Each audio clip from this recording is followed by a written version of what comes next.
All right, everybody, we in the building. Welcome back to No Name Wrestling. As promised, I told you today we got a special collab for these WrestleMania predictions. We're gonna dive into a lot of things, man, because I know everybody's got different feelings about this WrestleMania this year, the builds and the feels and everything. Um, how this is going to be broke down so everybody knows. There are some matches that we're not really going to talk too much about. We're kind of just give our quick predictions and just get them out the way because there's so many matches on WrestleMania. We're not going to be able to fill in every match within 2 hours. So there are certain matches that we're going to talk more into depth about the stories and everything and give our feelings and all that stuff. So um, other than that, that's probably going to be the whole episode, us either trashing WrestleMania or praising certain things. So, but as promised, like I said, we got a special collab today.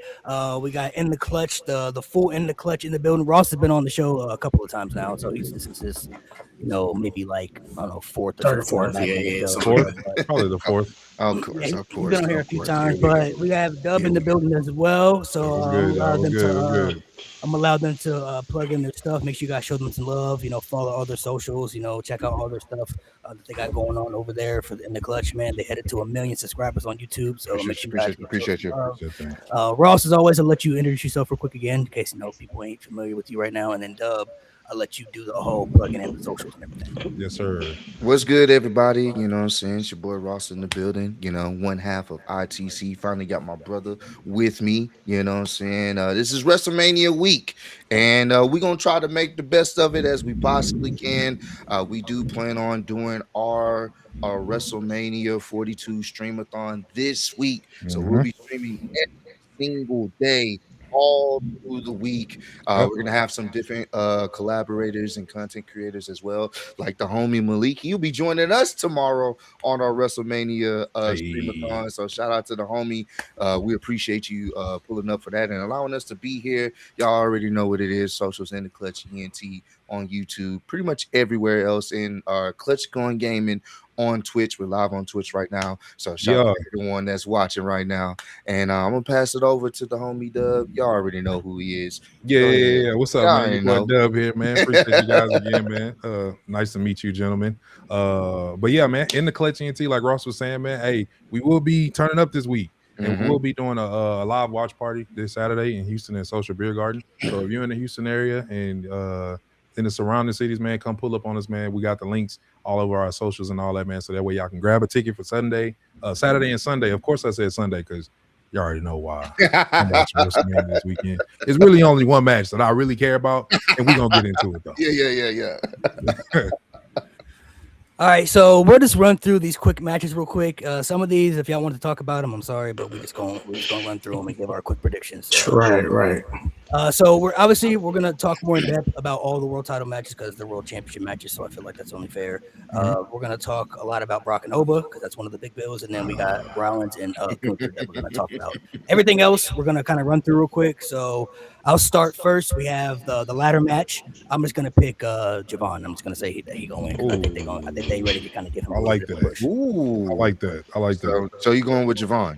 I'm going with Javon. I was initially thinking that, but I'm gonna probably go with Ray. I can see them giving Ray one more title run. I do feel like I'm not sure when he plans on retiring, but I do feel like that's probably sometime soon. So I'm gonna probably go give it to Ray Mysterio. I think that would be a pretty cool moment. I could see them setting up some type of match with Ray and Dom later on, even though we've seen it before, but it may be a different situation now that he would be the IC champion. So I'm gonna go with that. Yeah, I kind of agree. My heart say Javon. Yeah. But with Ray just coming back after the injury and the way they kind of had him pull up to be the last member in the match, I do feel like they will kind of slide it to Ray just off of GP and the strength of the legend. And I think they're gonna have Javon show out. I think Javon's in there to show out and turn up, and he's gonna do so good that we're gonna be able to see him actually being the champ next. So. Quick thing, everybody, go on mute when you're not speaking because there's an echo. So okay, whenever you're not speaking, just put yourself on mute. All right, bet. But yeah, that's me. Me personally, I actually see Penta retaining. I think they've held off giving him the IC title for so long. I think they're going to give everybody else a really good performance. especially Javon. I think he's going to be the MVP of this match. Ray, I felt like they probably just didn't want to leave him off the card. But yeah, I think after Penta was chasing that belt for so long, it'd feel kind of weird just taking it off him that fast. Yeah, I'm kind of with Mo. That's my only thing. He just got it. I don't think he's gonna be a transitional. I think everybody gonna do their thing, and then Javon's gonna have like that hope spot. Oh, he about to get it. It's him and Penta up there, and then Penta will get it so he can do the Seto Miedo on top of the ladder. So he just got it and hasn't really defended it. So I think he's gonna keep it. Damn, y'all got me all twisted now because I was coming in here to say something, and now y'all got the Penta thing. I'm going to go with my first heart, but I do feel with both Mo and G are saying I can totally see Penta. But to me, there's 3 guys that can't lose this weekend or on WrestleMania weekend. I'm going with Javon. He's one of the 3 guys that I don't think should lose on WrestleMania weekend. Javon. You're going to leave it at that. All right, next we got next we got, I'm gonna keep this one short. We got AJ and Becky. I'm just gonna say that AJ returns. I'm going with Becky Lynch to follow in the footsteps of her husband when he lost 3 times in a row to Cody. I think she's gonna lose 3 times. 0-3 to AJ. Yeah, AJ Lee's gonna retain. Yeah, that's easy money. AJ, yeah. And by the way, can we turn Becky face after this? I'm over heel Becky. I'm over this shit. I'm not buying. Hey, Sports Illustrated thinks she's the most, the best. I mean, she is. She is, and that's right. But yeah, it's AJ because now that Roxanne's back, I think Roxanne is the one that's going to take that title off of her. So it's AJ. Look, bro, AJ has been buns since she came back. I'm gonna call a spade a spade. She been buns. I'm picking Becky. Get it off for it's time. Let's end this shit. Yeah, probably AJ.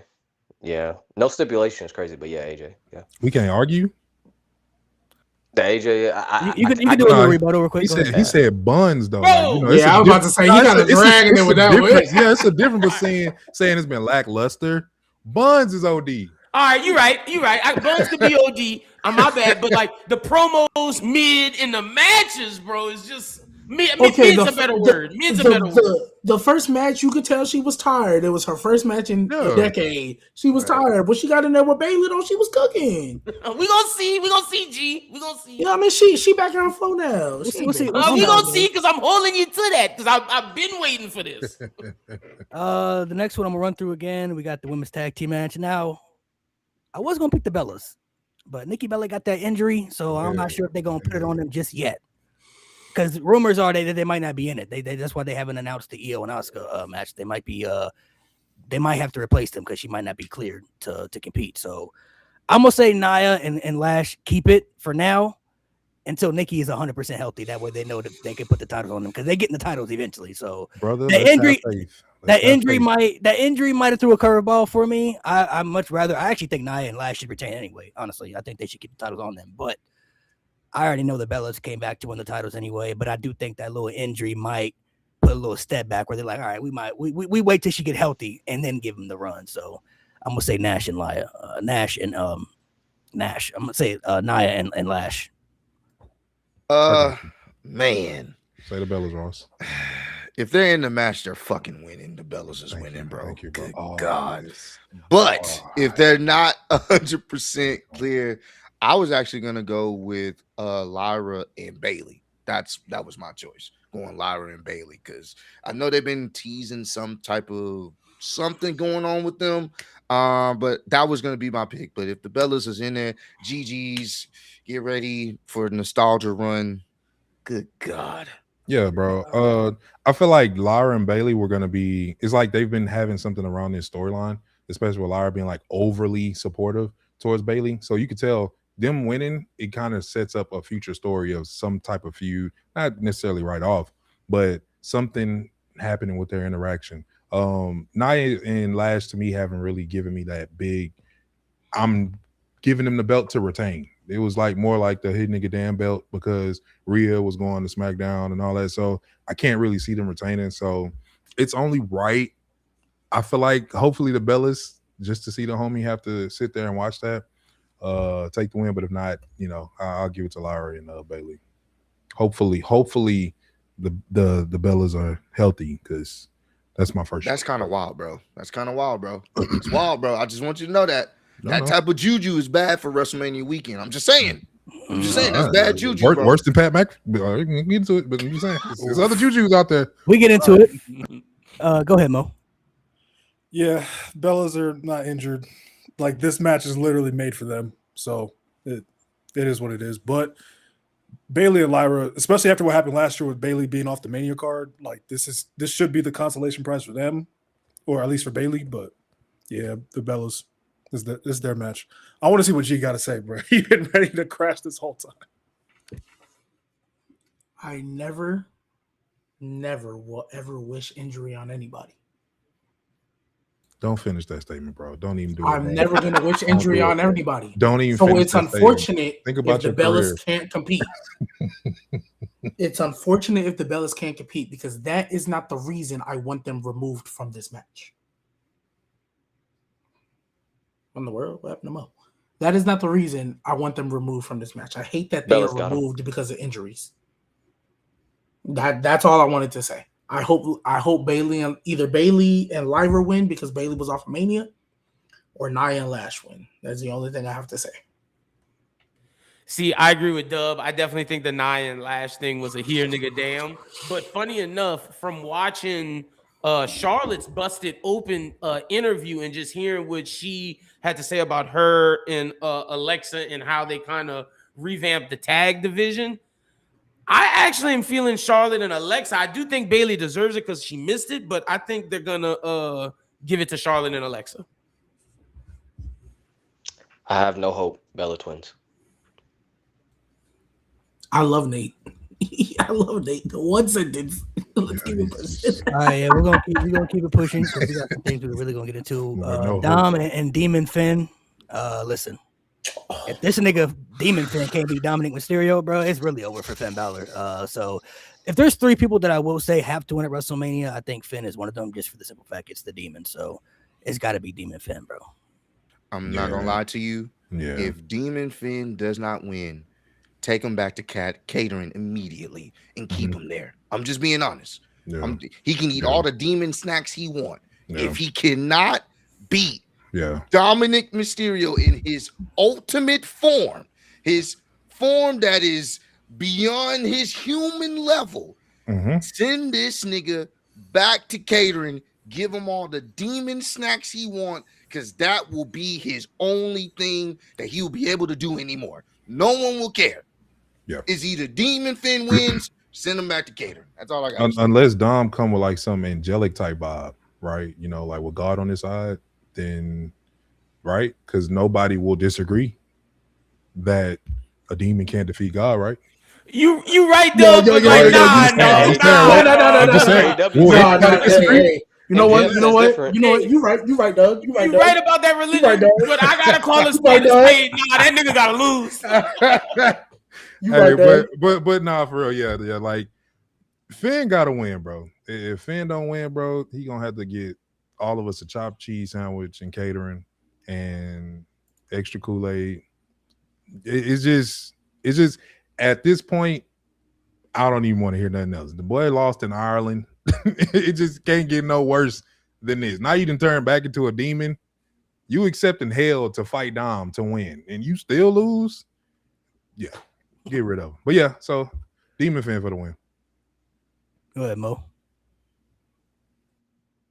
Oh yeah, Demon Finn. Like, yeah, y'all said it. If he lose again, the Finn Balor jokes, those are gonna seem like tame compared to what comes after Mania. Like, facts. I don't know about y'all, but me personally, I've always been a huge Demon Balor fan. So that's a part of the reason I want to go to night 2 just to see that entrance in person. But if that nigga loses, I'll be in that arena crying, laughing. Swear to God. For me, it's not for me personally, as the resident Finn Balor defender, super fan myself, it's not enough for him to just win. He better whoop that nigga ass. You mean the demon for Finn Balor and JD McDonough? I mean, for Dominic Mysterio and Jade McDonough, like Carlito ain't even there. And we know the impact Carlito got. He 1v3'd Bobby Lashley and the Street Profits.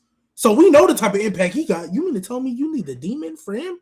Yeah, bro. It's not enough to just win. You better dominate. You better dominate. You better squash him. Like this. I want this to be a 15-minute segment. I want the entrances to be 10 minutes and the match to be 5. Just so we can get the demon entrance. I don't. He better destroy him. It's not enough for him to win.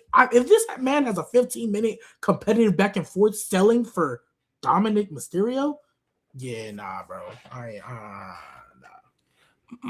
My thing is, why even bring it back? Like, what's the purpose of bringing it back if he's not gonna win? That to me is simple. Like the Demon Finn, especially if you hear how he talks about it. He was so upset how Vince McMahon did the whole Demon. So for him to bring it back, it means a lot. There's no way he's losing. No way. You know how ass you gotta be to bring out your alter ego for, excuse me, Dominic Mysterio. This nigga, I'm with G. He better whoop his ass or go back to catering. Get them demon snacks. Hey, I'm not gonna lie. We might need to ban Mr. Coldboard. He said if Dom wins with a roll up, I promise you. Oh my god, I might punch my screen. Roll up is crazy work. If he wins with a roll up, I might punch my screen, bro. All right. Some other ones we got 3 more we're gonna run through. We got Sami and Trick. Don't know why Carmelo Hayes not in this. Upsetting, if you ask me. If I'm gonna be completely honest though, I don't really care who wins. I'm not really interested in either, if I'm being honest, because the fact that Carmelo's not in that match kind of really makes me very uninterested in a lot of things about this. So even if Melo hadn't won, I just felt he should have been in there, and the fact that Lil Yachty is going to be at WrestleMania and not Carmelo Hayes, kind of crazy if you ask me. So I'm just going to say Trick for the simple fact that he is one of the most popular guys they got right now. I think they see something in him. And I think Sami is destined for some type of heel turn crash out eventually. So I'll just go with that. But this match doesn't really interest me anymore, if I'm being honest. Not saying it will be a bad match, but I'm just not really interested in it without Carmelo Hayes.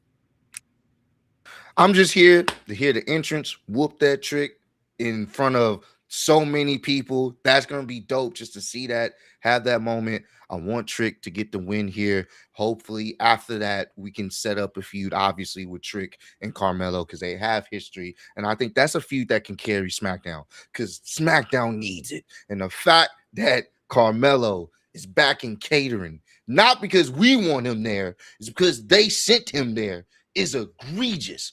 This easily. I know sometimes people feel like, putting a triple threat together is lazy booking. But this is one of those things where the guy deserves to be in that situation because he's carried a boring show for months. He's carried the show. He's been the best part of the show. And the fact that he doesn't even get an opportunity to defend or even be involved in the match so we can have Sami Zayn have his whatever is going on with him, hitting water bottles in the back and snapping and then apologizing and then finally giving in to the things that we've been wanting Sami to do now. It just took that Carmelo had to be at the expense of it. I'm not the biggest fan of that. If they can right the wrongs, ultimately give it to Trick, and then we set up a feud there and we go from there. But I would definitely prefer Carmelo to be in this, but I'm going with Trick to get the job done, bro, so we can move past this. Yeah, I got Trick. I mean, Trick. I mean, I would have rather Ilya be in there. You feel me? Like, I mean, you got Melo. Thank you. I feel like you disrespected him by letting him be a workhorse for a championship. But it just seemed like something we've always been through for maybe 400 years. Just work, and somebody else. I ain't gonna say it, but yeah, Trick. Sami winning this match makes 0 sense. Like none. So yeah, Trick Williams. To me, Sammy Hogan, bro. Watch out, gang. Watch out, gang. If Sami Zayn wins, I'm going to scrounge up some funds. I will be in Las Vegas on that Monday or Friday, or I think they're in Fort Worth on Friday. I will find wherever Sami Zayn is at that point, and we will be dressed in all black. Because he will not be around anymore. Anybody else want to cut their camera off when he say that? Because we didn't even get it. I did. I did. I got nothing to do with that. Yeah, Ain't me nothing to do with either. that, bro. This is all AI. That's It's not him. even real. This is all AI. So That's him. jokes on you, buddy. Yeah, this is, you know what I mean? But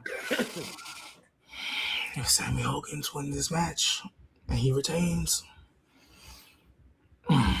go ahead, Lynn. Got you.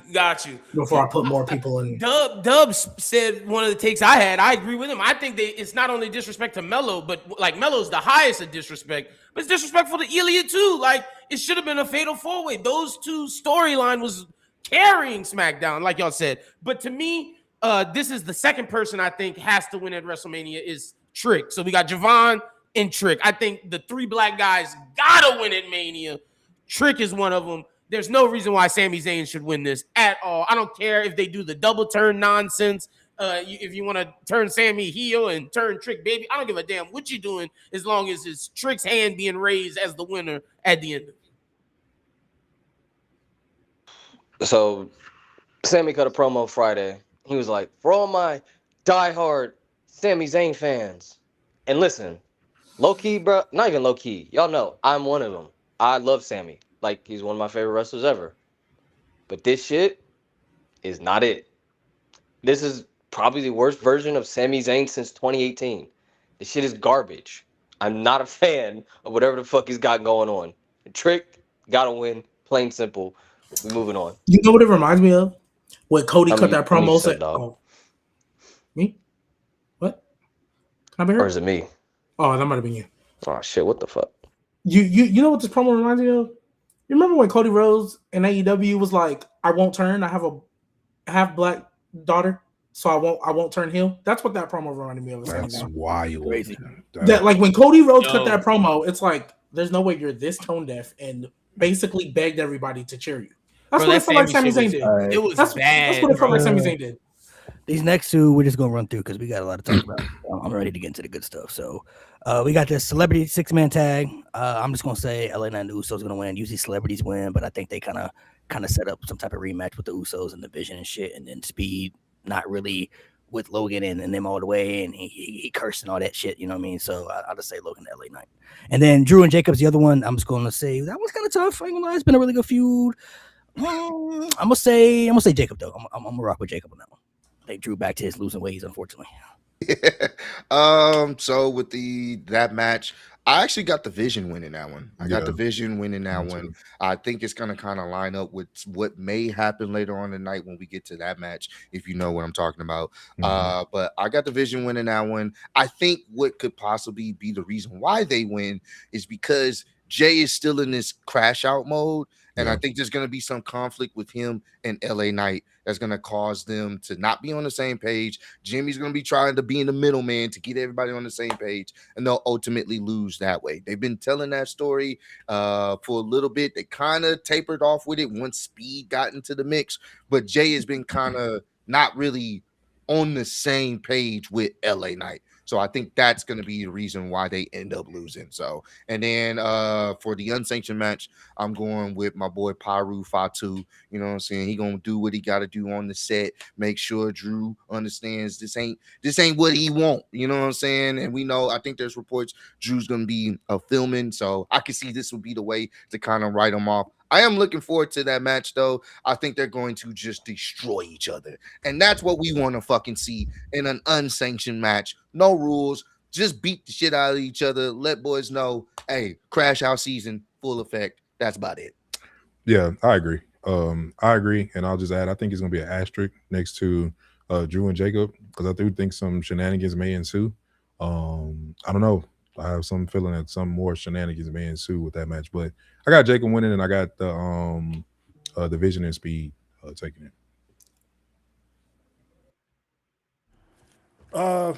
In terms of the 6-man tag, I'll go with LA Knight and the Usos, especially after they lost the tag titles. I think they'll give them that win back. I think Speed will probably end up helping them by accident or something like that.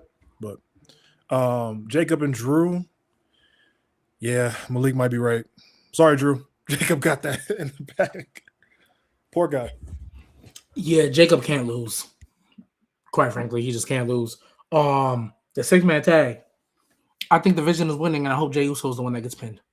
Specifically by speed. I hope he's the one that gets pinned. That's interesting. It'll probably be That would Jimmy make because Gunther it's look Jimmy. worse. But Facts. Jade needs to get Wild. paid, bro. You took Jada Parker from me, bro. I can't forgive him for that. And the funny thing, Natty tried to cover her face like we didn't know who that was. That's wild. You ain't slick. she mine. So She what? ain't slick at all, bro. Hey, but funny enough, I agree with Malik. I think Danhausen's curse will matter. I'm picking the Usos and LA Knight, even though I agree with Ross that Crash Out Jay should matter and they should pay attention to that storytelling. But Danhausen's so over that they're gonna make his curse still be relevant. I'm picking LA Knight and the Usos, and then with Jacob and Drew, like Ross said, Drew's going film Highlander, so he's not gonna be here, and he went over on Friday, so I'm picking Jacob. I'm gonna go to Speed and the Vision. I think Speed's gonna pin LA Knight with some shenanigans. Honestly, that might break the curse or whatever the fuck going on. And I'm gonna go Jacob. I think Drew's in a position now where he's always. I mean, he's been in this position for like 3 years now, but he's just putting people over. So I think Fatu's probably gonna he might get a world title match at SummerSlam. I can see it. So I can see them build him up with this Drew win. So. All right, let's get into the good stuff now. Now, these matches that we're going to talk about, we're going to go into depth first about the stories and stuff. And then after we talk about the stories, we'll give our predictions afterwards. So that's how maybe that's why one of these matches are in here. Because I thought we still have one more match we didn't care about, but continue. No, I mean, because you got, I put the world title matches in here just because of the world title matches. Fusion Collective, man. Yeah. I had to put the world title matches in there just because of the world title matches. So I had The to JFC. make it fair. But first match we're gonna talk about. Let's just get into the nasty stuff. We got to talk about this Randy and Cody shit, bro. Because how the fuck we got here? I don't understand this at all. Real nasty. So, Oh my god! look, I don't know how we got here. I don't know why we are here. This was the easiest story they had to tell at WrestleMania. It's so simple, easy layup to tell. You already have 20 years of history. You don't really got to do much. Like, it's just so simple to tell. All you have to do is just let them two go out there and do their thing. Started off cool with Randy. They want to turn Randy heel, the best version of Randy. Cool. They kept Cody off TV to sell the injury and everything. And then he goes after Matt Cardona, who has ties to Cody. Okay, you keeping it cool. I like that. Then when Cody comes back, they get right to it. No words needed. We just gonna fight, even though the brawl wasn't really that good. It's just Cody Rhodes standing on business. All right, now we just gonna get right to it. All right, I'm feeling it now. I'm with it. Then we got this mystery person. We're like, who's Randy talking to on this phone, man? Like Ted Jr., Cowboy Bowie. We're trying to figure this out. Like, I don't know what he's talking about, man. But we're trying to put something together. Like, who could he be talking to? Oh man. Then we get to SmackDown, and out of everybody you could have thought of, it's Pat McAfee. And I even tried to be fair. I said, let me let this breathe for a little bit, because CM Punk actually kind of brought me back in a little bit with that promo. When he was cutting that promo, I'm like, okay, maybe we getting some WWE TKO thing. Maybe they can save this somehow. I don't know, but CM Punk's promo kind of really reeled me back in a little bit with when he was taking shots at Pat McAfee and stuff. So I'm like, oh, okay. Then we get to SmackDown again.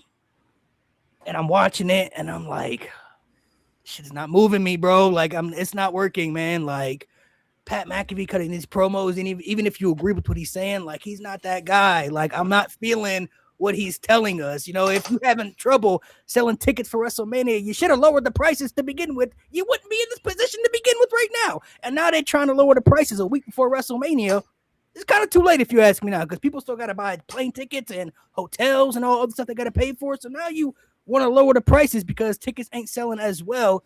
If you had lowered the prices, kept them reasonable instead of like 32 racks, you know, for a floor seat, WrestleMania would have sold out fine. You would have had people going, because WrestleMania, I believe now, it's not really even just about going to the show. It's more of the experience that people go to. Even if you go to WrestleMania week, you know, I went to WrestleMania a couple years ago, and there's so many different things you can do with WrestleCon and meet and greets of superstars. And now you meet up with content creators that you know online, kick it with them, get to meet it with them, go have some drinks, you know, just it's more so of the vibes. The experience is what I always said that every wrestling fan, I believe, should experience WrestleMania at least once in your life. Even if you don't want to go to the show, whatever, like this, the overall experience makes it worth it.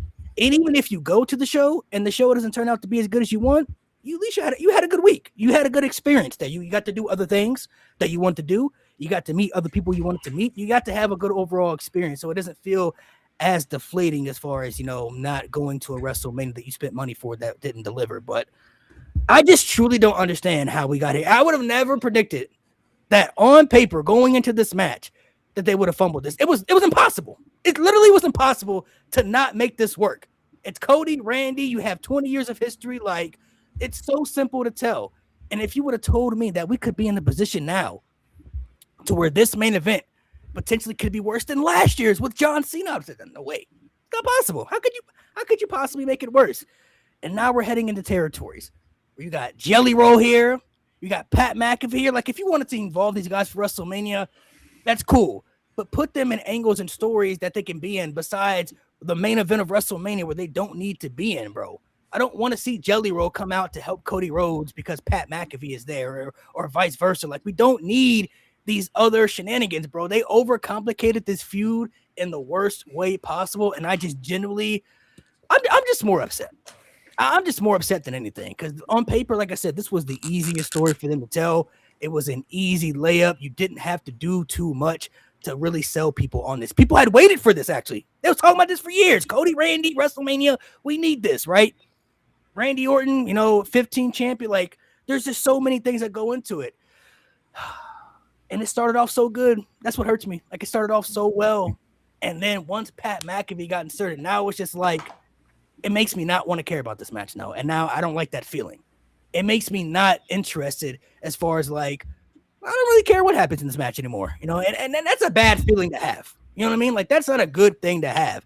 I've seen people talk before I pass it to you, Ross. I've seen people talk about, they're doing this, because they don't want to get Randy, they want to get Cody cheered over Randy and stuff. At this point, for me, it's like, who really cares at this point? Whether Cody gets booed or cheered, he's going to be the same guy no matter what reaction he gets. You feel me? If he gets booed, he's still going to be in the same position. He's going to get pushed the same. He's still going to be the same dude, and people still going to watch regardless. I don't think that really matters. Can you imagine back in the day and with the Randy and Cody feud, and they had called, they called Mickey Rourke to come in and try to get John Cena cheered over Randy Orton for this feud just because he had a movie coming out and everything. Bro, they was going to boo Cena whether they liked him or not at the time, bro. It was going to happen. You can't like change the direction of how people are going to feel. You know what I mean? People are either going to boo you or cheer you, but as long as you get a reaction, that's all that matters at the end of the day. And for Cody Rhodes, I think that's a bullshit argument too, bro. That's a bullshit. I've seen people bullshit. I've seen people say that. It's like, bro, if Cody's going to get booed at this point, it's just going to happen. It's just bound to happen. I don't think that's a logical, reasonable excuse to insert a Jelly Roll and a Pat McAfee to the story to actually think that's going to make it better. I feel like that's a way to tear down Cody by them saying that, honestly. Like, I feel like that's just like Cody hate because it's clearly some TKO shit. Clearly. I feel like if you wanted to sell tickets more, this is not a way to invest people more into this story. It's actually the complete opposite, if you ask me. So, Ross, I'm going to pass it to you, bro. How you feeling about this, man? Let me go ahead, stretch real quick. Look, I finally had a chance to calm down. I know in the midst of watching that godforsaken promo of him telling us, and hey, I got a special announcement, only for the announcement to be 25% off on night one only, because night two is apparently going to be trash. I have never seen anybody, I don't even think Vince has ever done this, where leading up to his main event of his biggest show that he actively had somebody go out there and tell them, don't worry about this night, worry about night one. We're only going to give you discounts for night one because that's the only night that matters, because me and Randy Orton are going to save professional wrestling.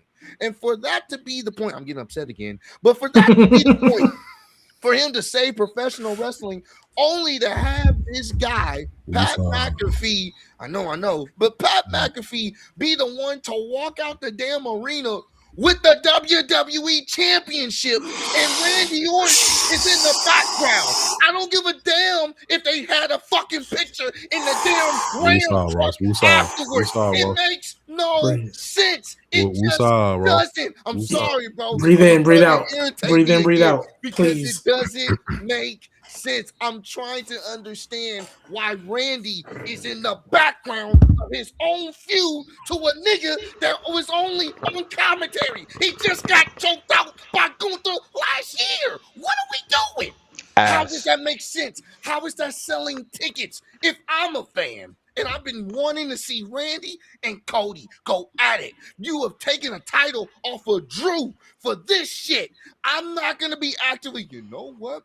Shout out to Pat McAfee. I can go see WrestleMania night 1 25% cheaper. What? What are we talking about? How is this progressing the fucking story? It doesn't.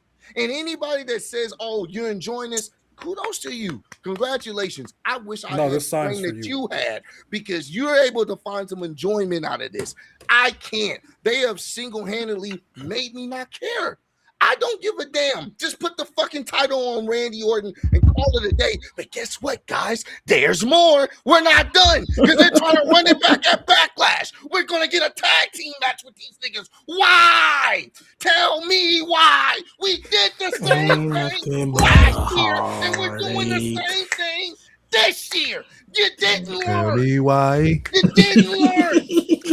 Okay, you didn't sell as much as last year in tickets. Maybe Jesus if you didn't Christ. try to actively say, we're going to go up on the ticket prices, motherfuckers would be able to pay for it. You got it, Dub. I'm done. Breathe, man. Yeah, Breathe, let's breathe, let that breathe. breathe. Let He your mic. right. Do this to your right. mic real quick though. Do this to your mic, bro. Just wave it off, bro. Just I don't understand like how you fumble a storyline like this. I just said that like last night. I don't understand how you fumble this. Like even if you play it simple and safe, you still get a decent build up. People still Right. go crazy if the match is good. I mean, you don't even have to do a lot. So some old promos where Randy was sitting next to Cody talking about call him his brother. Like you can be chill and simple, still go crazy. And I'll add this before I pass it over. And I agree with the homie in the chat. I think it was Solomon or somebody else, because I thought about this too. When they showed Cody talking to Stephanie, in my head, I'm like, okay, that's a cook. You kind of, went back in history a little bit. Could it foreshadow you get his wife involved? Now, you don't even got to get her deeply involved. Randy ain't got to go kiss her or nothing like that.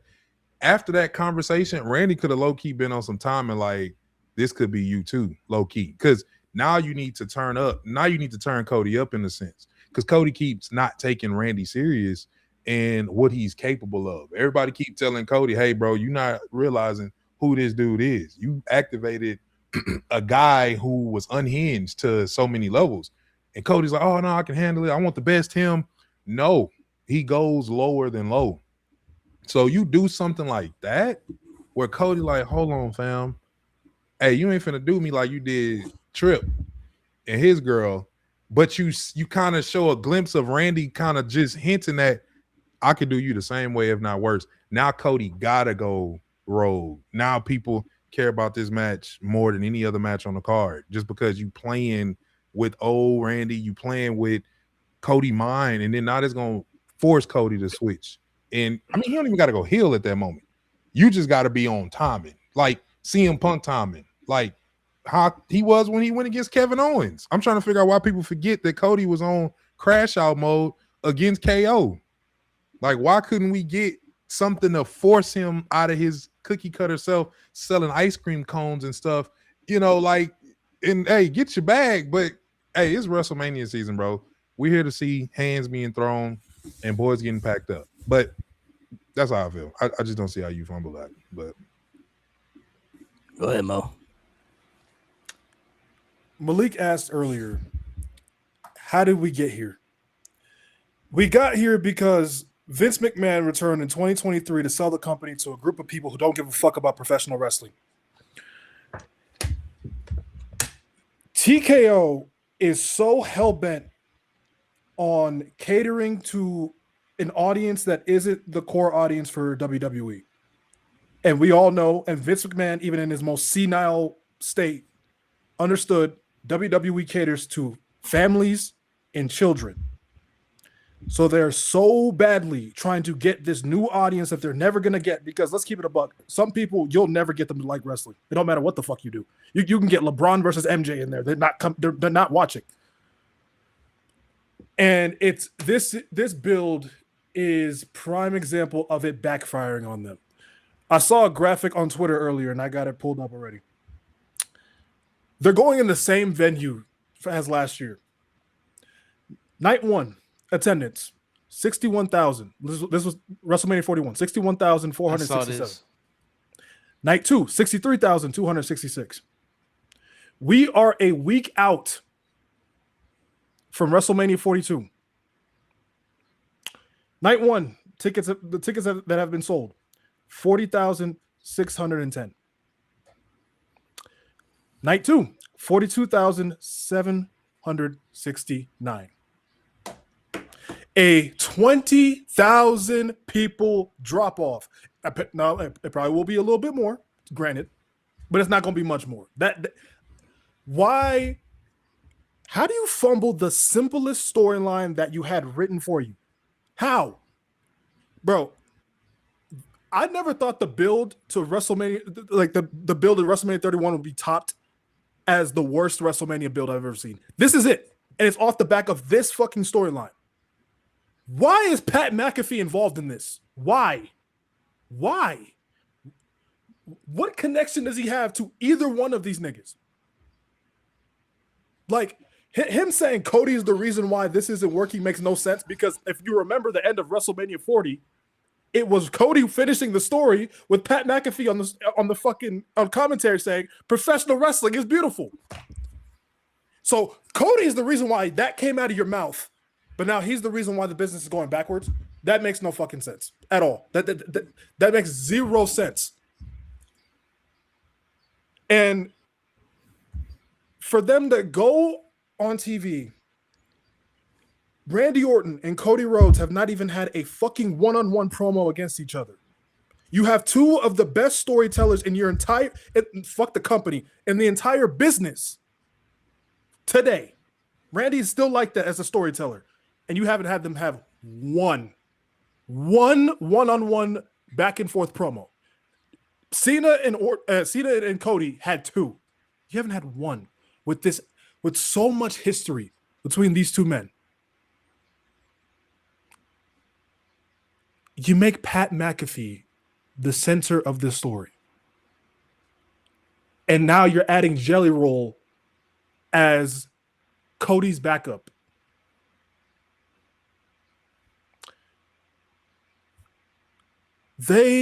TKO just doesn't understand professional wrestling, and it just continues to show more and more and more. I said this to Malik on Friday, and I'm gonna pass it to G after this. I said this to Malik on Friday. When people last year in 2025 were trying to compare 2025 WWE to 2019, I thought that was too far. I was like, yeah, let's relax, right?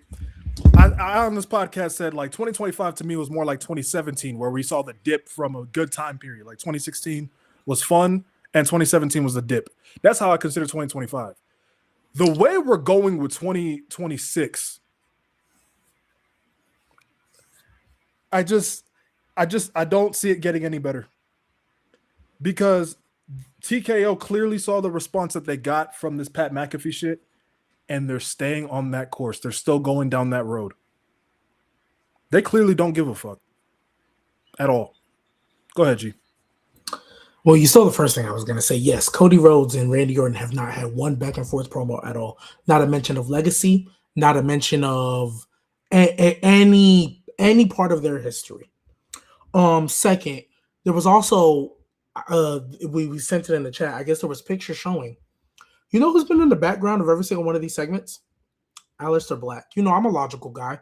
Aleister Black has a pin over Randy Orton in the year 2026 when he was getting him to embrace the voices, and a black mass to the face got Randy Orton pinned 1, 2, 3.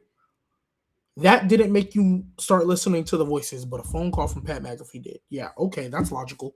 And then I want to take it a little bit deeper, right? Because obviously y'all have mentioned all the problems wrong with this feud. And I'm not really a Cody hater. I think everybody be dragging it. But I want y'all to sit back for a minute and go on this WrestleMania ride with me, because Cody Rhodes has told the same story 3 Manias in a row. Think about it. The person he's going after isn't even the main person he's feuding with. It felt when he was going to finish his story, it felt he was feuding with The Rock more than what he was with what's it called? More than what he was with Roman Reigns. And then we get to Cena. The Rock, what do you know? Back at it again. And then when The Rock didn't show up, it was Travis Scott the reason. Travis Scott is the reason you couldn't hold on to your title. I just watched you come off of a feud with Kevin Owens and you embracing that side of you, but then when it gets to John Cena, let me hesitate. Okay, sure. And then we get to this WrestleMania. And your number one person that you've engaged with is Pat McAfee. Jelly Roll being the voice of reason in the pull apart brawl. You just met these dudes a year ago. Back when they needed to help you up get off the mat. You just met them a year ago. Logically, storyline wise, Aleister Black has more of a reason why Randy is the way he is. Logically, storyline wise, the desperate heel that you started off with, I really need to get 15. That was a perfect way to do it, because yes, Randy's not going to get booed regardless, but he was desperate. And Cody, logically, storyline wise, you said it's okay. You said it's okay for me to do this. Cody said, you know what? Let me take the weight off your shoulders. I want the best Randy Orton. I want you to listen to the voices. So then we get here, and Pat McAfee and Jelly Roll are getting an ample amount of screen time. Jelly Roll put his hands on Nick Aldis and said, what is wrong with you? What do you think you're doing? And I'm supposed to take Jelly Roll serious. That's what they're telling me. I'm supposed to take him serious because he beat Kit Wilson. That's what you're telling me. And Pat McAfee, because he's a former commentator that literally stopped commentating because he was tired. He stopped commentating because he was tired. It was too much. These are the people that you're expecting me to believe are a crucial part to your main event of your WrestleMania. I'm fully convinced. I am fully convinced that they always wanted Roman and Punk to be main event for night 2. But they saw how good Cody and Randy was cooking, and they said, how can we take some heat off of this feud, because we really want Roman and Cody night 2. And if they keep going the way they're going, we're going to have to put Cody night 2 on. We don't want that. We want to give Punk his night 2 main event, and it's Roman Reigns. I know. Yo, Pat McAfee, I know you tired. You got 2 months. You got 2 months free. NFL's over. College football's over. You got 2 months that are free. Don't worry, I got you. Jelly Roll. You want to do something for Mania, right? Kid Wilson and The Miz wasn't enough for you, so come on. I got you. I'm fully convinced they did that on purpose. I think I'll even take it a step further. I think Ari Emanuel and Vince McMahon are clearly in cahoots. Vince McMahon is still salty that Triple H and his daughter literally said, no, you cannot come back to the company. So he found a loophole to sell it, and he made sure to sell it to somebody who would still listen to him and would do everything he asked. Hey, bring Pat McAfee in there. Hey, bring Travis Scott in there. Hey, tell Dwayne not to show up, even though he's the... Because remember, that's why he was at Elimination Chamber. Wanted to move tickets. That's what Ari Emanuel said. I wanted to move tickets. Ari Emanuel came out to our face and said, yeah, Vince McMahon cared about your families and stuff. Yeah, we ain't really rocking with that for real. That's not really what we going for real. Like, we could care less about y'all families for real. That's what they said. So, Pat McAfee and Jelly Roll are the reason we're in the... Because we're supposed to take them serious. Floor is yours, Lit.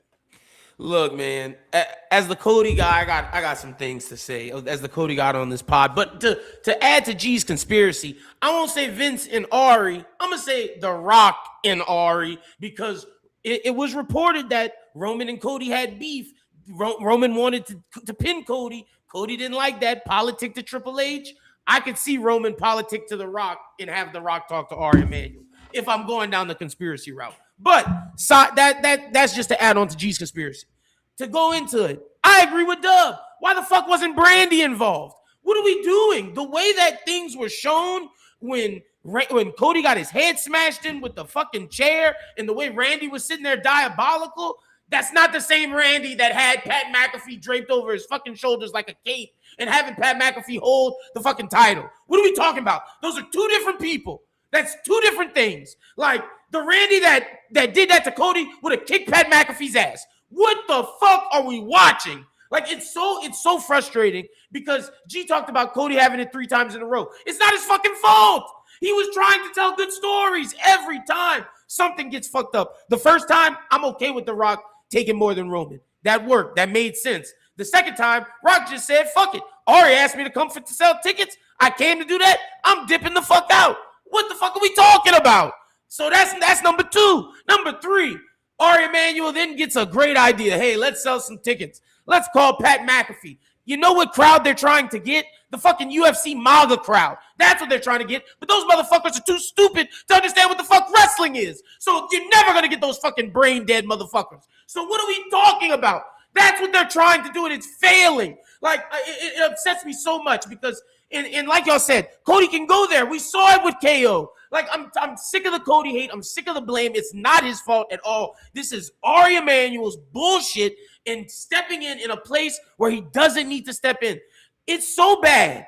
It is so bad that he doesn't understand wrestling. He let Pat McAfee say whatever the fuck he wants. You are downing WrestleMania Night 2. You are shitting on it. No matter how crazy Vince was, that never would have happened. I'm sorry. You cannot shit on your promotion. Like, this is so stupid to me. And then you have Pat McAfee walking out with the championship.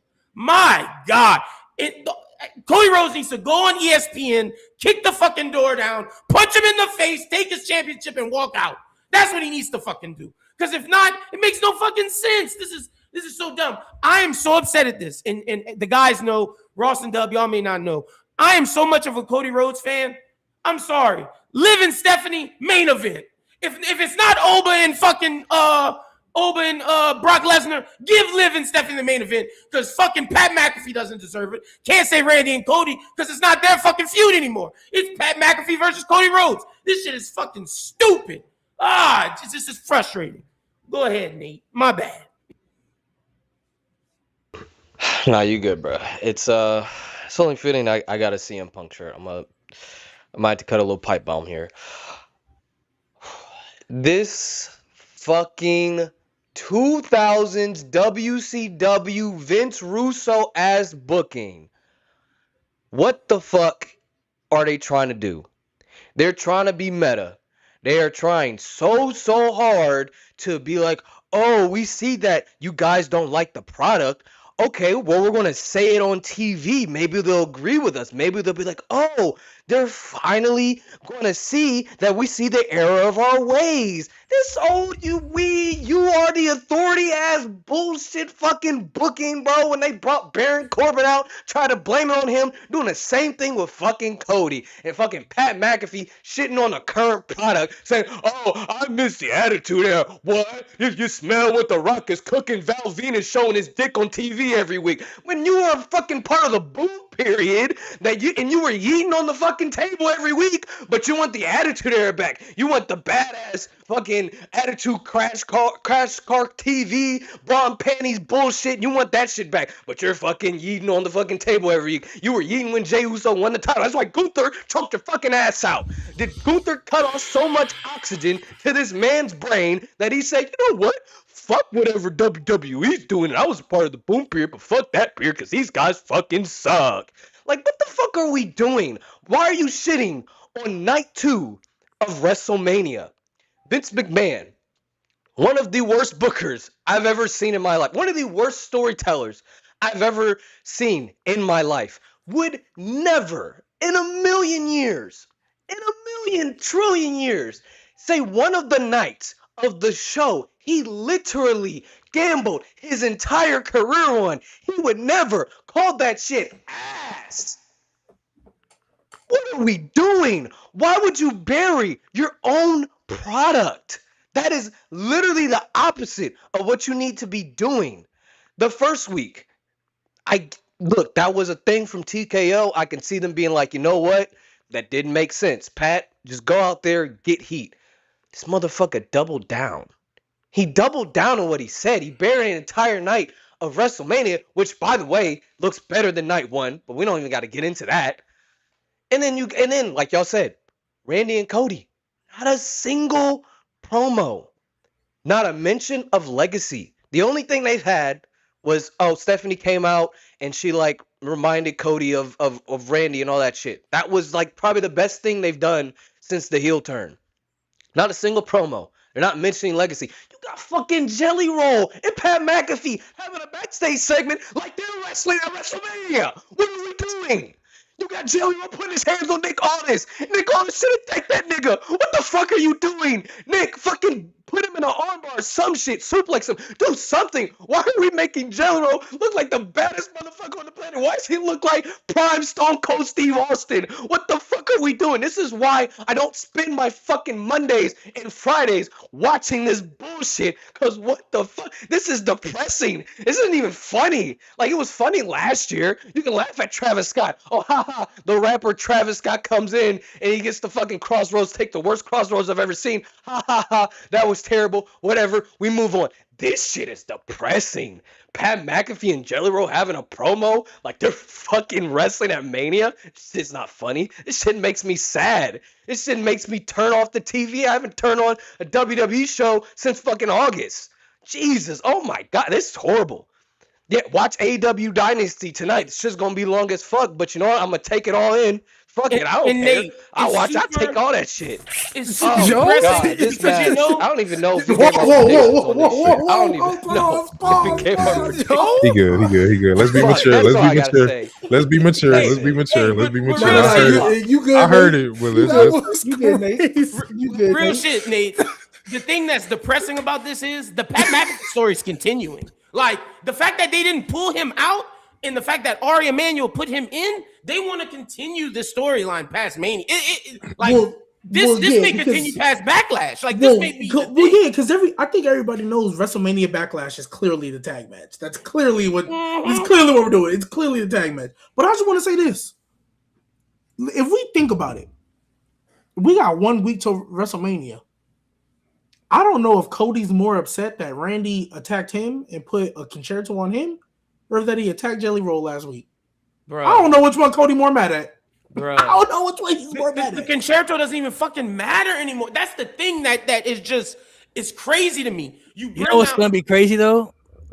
If this is how good WWE's production is, they're gonna make this promo package so good. Oh yeah. Where they're gonna include the past history that they haven't talked about on Which is TV. They're horrible. gonna include all that stuff in the promo pack. If you hadn't watched the build and you just watched the promo package, you'd be like, "Oh, this looks great." You wouldn't know how bad this is gonna be. The promo package is gonna make this look 10 times better than it actually really is, and that's the crazy part about it. They're gonna put all the past stories and clips of Randy and Cody together. They're gonna put the heel turn and stuff in there. They might put little glimpses of Pat McAfee, but they're gonna put the good stuff that Pat said in there, and they're gonna put the little effects and stuff. Like they're gonna make it look. They're gonna make it look crispy. They're gonna make for a while though, WWE's. I was about to say for a while, WWE's video package was carrying the builds. You ain't need to watch week to week. Just go watch that video package. And you found out everything you needed to know. Let's keep it. Bro, it's gonna be so bad. But it's like the Stephanie thing got us hyped for no reason. Like after the Stephanie promo, you're like, okay, Cody's gonna go there, and it's like,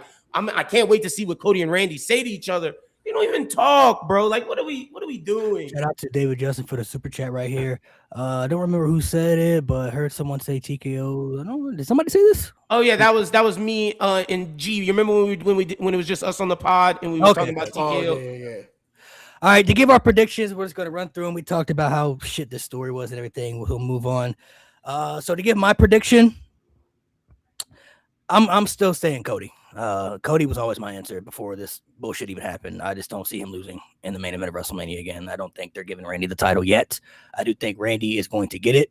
But I don't see him taking another L at WrestleMania, bro. I just can't see it, bro. Like I don't see it. He will be okay. I'm sorry. So that's always been how I felt. I'm like, I don't see Cody taking another L, bro, at WrestleMania. I think Randy doesn't win, and then even though Pat McAfee said if he loses, that he'll never be there again. WWE logic tells you that they never make sense anyway. So they'll put him back on TV the next day after he said some bullshit like that. Like, I'll never show up again. John Cena got fired, and then he was there every week somehow, even though he wasn't. I mean, he bought a ticket. Employed. Even though he wasn't employed, he was still bought there. A ticket. Yeah, so even before that, he was still there. Before the tickets, he was backstage. He was in the parking lot. Pulled up the same night. He was there somehow. He was there. They let him say goodbye. And then he came back that same night again. Yeah, he still came back the same night. Yeah. So my prediction is Cody, though. I think Randy does get it eventually. I don't think it's going to be at WrestleMania, though. I think Cody. I just can't see him losing in the WrestleMania main event again, bro. I just can't see it, bro. Hey, man, I like the wishful thinking, but the way that they have inserted Pat McAfee into this shit, bro, I have no faith in them. Yeah, Randy, cool. Get your number 15, of course, with the assistance of fucking Pat McAfee. That's the dumbest. Oh, that's going to be a dumb visual. We got it last year with Travis Scott. We're getting it this year with fucking Pat, bro. It's just a dumb visual, bro. I hate it. The only cool thing is Randy getting the number 15. That would be the only cool thing about it, but it's just the way they go about it. It's just such fucking bullshit. Honestly, they have made me not care, and that's crazy. This is what I wanted to see. They made me not care. Randy wins, and we deal with more of Pat McAfee saving WWE. I mean, to me, Randy got to win because that's what's putting behinds in seats to even come to WrestleMania. Because clearly they're not even thinking wrestling logic anymore, right? Mm-hmm. So if I'm buying a ticket to go to WrestleMania, I'm getting a ticket to go see Randy win number 15. Like, Cody is technically getting the low-key Sami treatment. Like, people been booing him out the wazoo. And if he beats Randy, he going to get Dom level heat. So if you want to pay to get people to come to WrestleMania, you have Randy win. It's for show at this point. We got to stop thinking wrestling logic. You got to start thinking greed. Yeah. You literally got to get into a greed mentality to judge this. So, yeah. They've got me to the point where I've forgotten predictions. I don't care about this story anymore. This shit is sad, man. If I had to go with my gut, they probably still give it to Randy. I think they keep this Pat McAfee thing going, unfortunately, because clearly they don't care. They don't care that, even the biggest WWE defenders still are not defending this shit. They don't give a fuck. So, yeah, Randy. I'm gonna be a little bit of a devil's advocate, and I'm gonna try to look at this logically. Even with all the Pat McAfee and all that stuff we got going on, Jelly Roll and all that bullshit, logically, you cannot have Randy Orton start listening to the voices for him to lose. It defeats the purpose. Because what are the voices telling you? You cannot have, because at the end of the day, like Malik, you said, that video package, that concerto is going to be put in there. And it's still going to look crazy. You can't have him start listening to the voices and lose. It actually will make Randy Orton look worse coming out of this if he just loses. Because there's no stipulation on this match. There's not a no DQ. There's not a steel cage. Pat and Jelly Roll barred from ringside. They put nothing on this match. So you have to win. They haven't even set up the punt kick yet. Bringing that back. They haven't even set that up. And I thought that was the layup. I for sure thought that was clearly that's how Randy's going to win. That's why I feel like they got, what's his name in there? Pat. Because he's a punter? Because I thought, sorry, bro. At first, honestly, at first, there's so many missed layups, bro. The punt kick, Brandy, Stephen, there's so many missed layups. I'm not gonna lie. So this is the last thing I'll say because I know everybody got to go. I'm going Randy. Bro, I just thought about it. You easily could have played off a crown jewel Randy hesitated. That's why he lost. Mhm. And he hesitated with the point. You know what? You could have. I'm sorry. Go It's ahead, bad, Go bro. ahead, It's Lynn. bad Go all ahead, Lynn. around. Go ahead, Lynn. Like Randy was looking at the championship this whole time to give it to Pat McAfee. Like, what the fuck are we talking about? What the fuck are we talking about? Yeah, Pat McAfee was living out his childhood dream of holding that title. Clearly. Like the guy, like there's so many layers to Randy's character that makes no sense now. You looked at it this whole time to let Pat McAfee take it out of the thing and shut up, nigga. Shut up. But to say who I'm picking, it's got to be Randy because not only what everyone said about how Randy needs to win, but I'm looking at this. The story's continuing. Dub made a good point about how they're booing Cody. Yes, they are. It's not as bad in the thing, but they still are. And I don't think that's why they put Pat in. But this is to get Cody to chase. Cody's going to chase against Pat McAfee and Randy Orton till SummerSlam. Fucking disgusting. But that's what's going to happen. I'm picking Randy. Yeah, that's true. I want to give them the benefit of the doubt so bad that they want the fans to leave home happy. But realistically, I'm thinking, what could they leave home happy with? Because one end, you have Cody win. It's like, all right, Pat McAfee doesn't have the belt. Cool. But it's like, do people don't even want Cody to win? So then you have Randy leave, but he has Pat McAfee by his side. I'm just going to go Cody just by default. Because, I mean, I feel like that's going to be their happy ending for WrestleMania. So, Cody.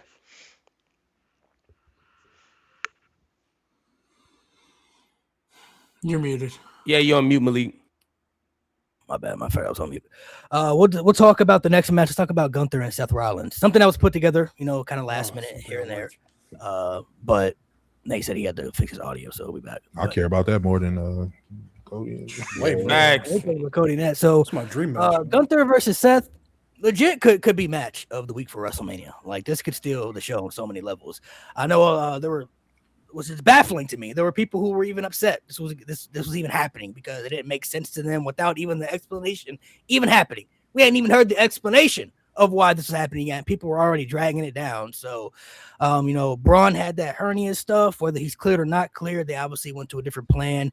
And then Rey Mysterio, obviously, from what we heard, was going to be the original plan, but they put him in the ladder match, which I think is the better fit because Gunther versus Rey Mysterio at WrestleMania was not moving me personally. I was not interested in that whatsoever. So this, I think, is much better. I like the promo that Seth cut, and then Gunther telling Paul Heyman that you're going to owe me a lot more. I think this probably will lead to some type of Brock Lesnar Gunther retirement situation at SummerSlam, where Brock is like at the end of his career, and Paul Heyman is realizing that he's at the end of his career, and pretty much hands Gunther to Brock on a silver platter, and Brock does what he has to do, man. And he's the career killer, right? So. Overall, though, I mean, for this to be a plan B is a very good plan B, if you ask me. Braun Breaker and Seth Rollins would have interested me a lot, but to pivot to this, not a bad thing, if you ask me. So, Ross, I'll let you take it. Hey, man, as long as Brock's story ends the way it needs to be with him going to sleep, I'm cool with it. Nevertheless, honestly, I am looking forward to this match. We kind of know, obviously, it was supposed to be Braun Breaker in this spot. I do feel like, they are saying reports and rumors that Braun Breaker may be, medically cleared. So I think that would possibly be the way out because I don't see Gunther losing anytime soon. You don't just retire three people, legendary careers, and have them lose anytime soon. I think this will be a fun match. I think this will be a great match between these guys. I'm honestly gonna go with Gunther winning, but Seth will be protected in the loss because I think Braun Breaker is most likely going to get involved in that. If he is cleared, there's going to be some vision shenanigans. He'll get involved in that, and I think they can finally set up the feud that honestly we were looking forward to, barring the injury, and they'll probably start setting that up at Backlash, and we'll figure out what they do with Gunther going forward. But I honestly think Gunther's going to get the win here, and it just makes sense because if you have him lose, he kind of lose all that career killer aura, and they've already planted the seeds of him ultimately killing the career of one Brock Lesnar. All right. I think that's the only shirt that I want to wear in public is Brock neck getting squeezed as he's turning red and human, like he about to pop. All right, I'm back. But anywho, I'm sorry, forgot we was on here. But so You all good. You all good. appreciate you. My thoughts got away from me. But I will say this is where they show that they can cook. I mean, I got Gunther winning. This is where they show they can cook creatively, even when they have to pivot. Right? We understand injuries happen. So this is where you got those people in the writing room saying, okay, where can we go from here? If you're not liking this match just because, I mean, you don't even understand the backstory on why. I mean, you're not even caring to figure out why they had to pivot. I mean, this wasn't going to be the match. But the fact that they made it the match and was able to give it a layup to Paul now owing Gunther, I mean, that's just chef's kiss at this point because it kind of sold itself. I was able to not only pivot, but create a storyline for the next situation. I didn't even have to speak too much about it. That backstage interaction between him and Paul, Gunther and Paul Heyman said enough. Now you owe me. Paul gave that look, and it was just like, and then now it's like, with it being so open-ended, now we can kind of cook that up into anything in any time period scenario, depending on if Braun comes back. I do think he will come back at WrestleMania, or if not, hopefully he does.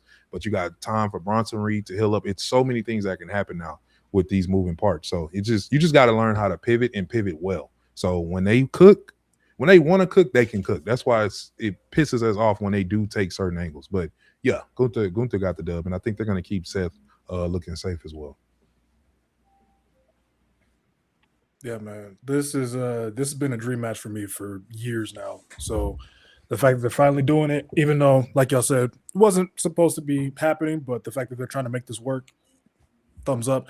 I really hope it's a situation where they just get out of the match's way and let them have like 20 minutes to just wrestle and not have all these extra shenanigans that, or give it the Shinsuke and AJ treatment from 34 where they don't, get out of second gear. But yeah, I'm gonna go with Gunther. I don't think there's any reason for Seth to win. Gunther, his booking has been extremely shaky after the Cena retirement. The fact that he was feuding with Dragon Lee for what felt like a month is just, you went from Cena to AJ to Dragon Lee. Like, I get it. Like, the one-off match would have been cool, but Dragon Lee cooked though. But wait, I'm about to say, I enjoyed the match. I enjoyed the match. It was just kind of like, bro, I liked it because it was good wrestling. I'll just say that. That and it made sense story-wise because that was AJ's homie. He just retired him. That was his last tag team partner. You know that had to happen. Yeah, but what I'm saying is, I get what you're saying. He's above that feud, bro. If I'm being honest, he should have been in a world title match right now. If it was me booking after you retired John Cena, he would have won the Rumble. But that's not the I mean, going from but I ain't gonna complain too much. I hope this match cooks. Yeah, we getting real grabs, and we get to give that IR merchant another loss. I'm all good for that. Well, I'm all good for that, man. We get to get that. The what? Yeah, merchant? sometimes there's an IR merchant. What you mean? Every time he in the top spot, he gets sent to IR. Think about it. Every time he in the top spot, he gets sent to IR. Every time. Yeah. And him in that Ruse of the Century, I'm never gonna forgive him for that because ever since that Ruse of the Century, that whole group it was cursed before Danhausen got here, and it messed up WrestleMania. So yeah, as far as I'm concerned, that IR merchant could take another loss. I'm cool with that. I just hope we get this is one of the 2, maybe 3 matches on here that I genuinely believe have a chance to be 5 stars. And I hope they deliver it. I really hope we get the full works. Might as well. You don't have a lot of build going in. Well, this is clearly your plan D. Just give us the works. Might as well. And Gunther wins. Yeah, I got Gunther. Like Dub was saying, you can see when the creative does something good. This goes to show with no influence, what they can actually do. And it's that's the beauty of it because I know we're talking about real grasp, but to me, what interests me is the stuff where Paul Heyman realizes Brock Lesnar is at the end of his ropes. I know he has the vision, but Paul Heyman always loves to have a guy like Brock Lesnar. Is Gunther that new guy? And does this cause conflict with Brock and Paul? Oh, you promised him a favor? What is that, my career?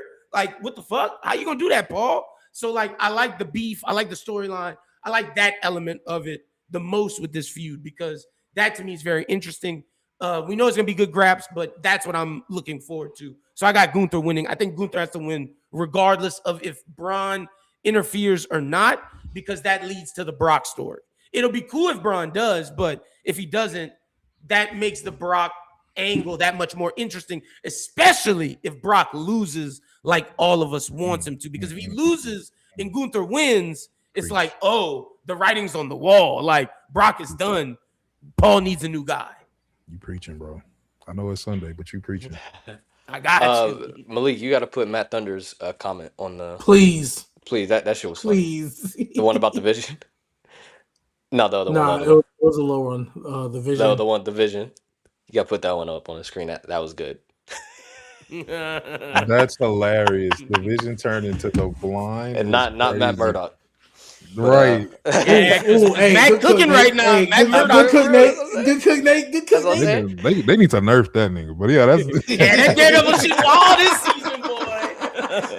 Nah, they need to nerf Bullseye, bro. That nigga's a demon, bro. Nigga in a diner and just start taking niggas out. With the some Shaka Zulu shit. Just toothpick, bro. But I'm gonna go Gunther. Gunther's literally one of the few things, the main thing that keeps me invested in WWE. He's my favorite wrestler right now. On his way, honestly, to being my favorite of all time. He just needs to do a few more things, like accolade wise, and have like a few more peak feuds. I agree with Mo when he went from like retiring Goldberg, John Cena, and then like Dragon Lee. It was kind of weird. Like after the AJ match, I get it was with the story, but it was a very big drop off. And the fact that for a while we didn't know what he was doing for WrestleMania, I'm just glad he's on the card, and it is against someone the caliber of Seth Rollins. And like y'all said, what I've been listening to, they've been able to make it work. And like it's kind of like a happy accident. The fact that things happen and neither of them had a match, and I'm glad that WWE pivoted, because when WWE's back's against the wall, they usually are able to produce something great. They did it when they had like the whole mumps outbreak with Finn Balor and Demon Finn Balor and AJ Styles. Like that was a great match. That was like so last minute. Didn't have any story to it whatsoever, but they still cooked. So I think this match, like give them like 20, 25 minutes. Honestly, give them fucking 30. I don't care. Give them a whole, 45 hour segment, with entrances and all that shenanigans. I don't care. Let them cook. Like, let them have just a banger match. Set that WrestleMania has always delivered. You can't really name a bad singles Seth Rollins match at WrestleMania, because he always delivers. The Triple H one, but that's not his fault. That's not his fault. Yeah, he has one. That one was pretty shitty. But Seth will always deliver. It's fucking Gunther. Gunther hasn't had a bad match at Mania. The one with Sami was cool, but like Gunther always delivers at WrestleMania. So I forgot about last week. I was about to say Jey Uso was kind of. When I tell you, I literally erased that from my mind, bro. That's how much that shit scarred me, bro. I literally bury it so deep within my mind. I forget that shit happened. Bro. I was about to say the Sami one was dope, because when I'm not gonna lie, WrestleMania that brain buster, that was nice. I'm not gonna lie though, WrestleMania 41 does feel like a fever dream. The only thing we really remember it's one of the most inconsequential manias I've ever seen. It really is. Really, just the triple threat. And then the main event, Cena winning, like the Travis Scott, the two main. You know why I erased it from my mind? The WrestleMania it had to follow up from. True. True. And it didn't even do that. Hey, but don't disrespect 41 because they had the Bianca, Rhea, and Io match. That shit was fire. That shit was fire. I erased Gunther and Jay from my mind because of this. He got it back. He did get it back. Yeah. He got it back. As he should have. Yeah, in front of his son. Yeah. The biggest fumble from 41 was doing a TLC match after. Bro. Oh yeah. Hey, Dub, I'm still upset. That was horrible. Because them dudes deserve that Mania shit. And now look at the SmackDown Tag Division. And it happened as soon as they put it on the Wyatts, man. They had two TLC matches in the span of 5 months. Bro. And then they said, "Yeah, we don't care about this division." Y'all sure Danhausen didn't curse this fucking company before he came? That shit was so hard, bro. Yo, I'm not gonna lie. If Danhausen literally, like, there was a segment where he cursed Ari Emanuel, I'd understand it. I would understand it. Y'all hear it first. If he curses Ari Emanuel, I will buy a Danhausen shirt. The fact that TLC match was so good, bro. And then they say, you know what? The TLC match is so good. These tag teams are cooking so well. Let's put it on the Wyatts and have them feud with the MFTs for 5 months. Over a lantern. and then 7. have The Lance are more important than the tag titles. have No, Gargano they just taking on a handed it crate back. every week. They just handed it back. Who Since are the tag Ciampa to titles? AEW and then has Gargano depressed. Like, Who what? are the Who has tag the team tag titles? champions right now? The MFTs. Still? No, they Are we lost. sure? They lost it. Oh, no, yeah, they just lost no. it. It's the Wepaverse. Oh, it's the it's Wepaverse. Priest and And Truth. bald Priest ass and R Truth. Truth. Yeah, it's the Ball Wepaverse. truth. Look, Ball we didn't even truth, know right man. off. Everybody had to cut. Wait, who is that? That's Bro, so bro, bad. Bro, Damian Priest they're went from snap world champions. champion to tagging with R-Truth. This over All for right, him. let's go into the next one. We all have Gunther winning. So Yeah. Gunther winning. Yeah. This is one of G's favorite stories. We got Jade versus Rhea for the Hey, JFC, WWE baby. The Championship. Jade Is it- Fusion is it Collective. Now I will say we talked about the only positive I'm kind of looking at. We talked about Seth having a good match. Rhea has a really good WrestleMania match catalog, WrestleMania 2. So that's the only thing that's kind of helping me in this a little bit, where it's like Logistics. her WrestleMania catalog is pretty strong. She's had some really good WrestleMania matches, but the builds. Look at her opponents though. The builds. I mean, she cooking though. She got to cook to be That's able to have Becky. a strong match catalog. Right, but I'm just saying, she gonna Don't have do to that. do real. She gonna have Don't to do do a backpack job today though, or next week though. I This is the mean- first backpack job she gonna have to Backpack? do though. That's crazy. She's gonna carry the earth For on- Jade, Yeah, bro, she gonna have to he said- backpack that. She's She gonna gonna have to carry the earth. They had a good match last year too. They had a good match last year at WrestleMania. Put some Yeah, respect She on gonna carry Jay. the earth. Jay gonna come out there and cook. Watch. I think it's possible. I think Rhea. I think Rhea, yeah. I think Rhea's good enough to be able to lead lead, Jade yeah. into a good match. Like This she's shown her that. opportunity to me. Yeah. Like if she can't have a good match with Rhea Ripley, then that's going to tell us everything that we really need to know. So the Already build, know though, enough. obviously, I mean, Anybody really need some surprised. soda? Anybody need something to drink from the concession Yeah, stand? I'm not really too surprised for the simple fact if you look at the history for the last many years of the women's builds for WrestleMania, when it comes to the title matches, they aren't really that good. I mean, there's maybe like one or two that stand out, but majority of the time, they don't really focus on the women's stories opposed to the men's a lot.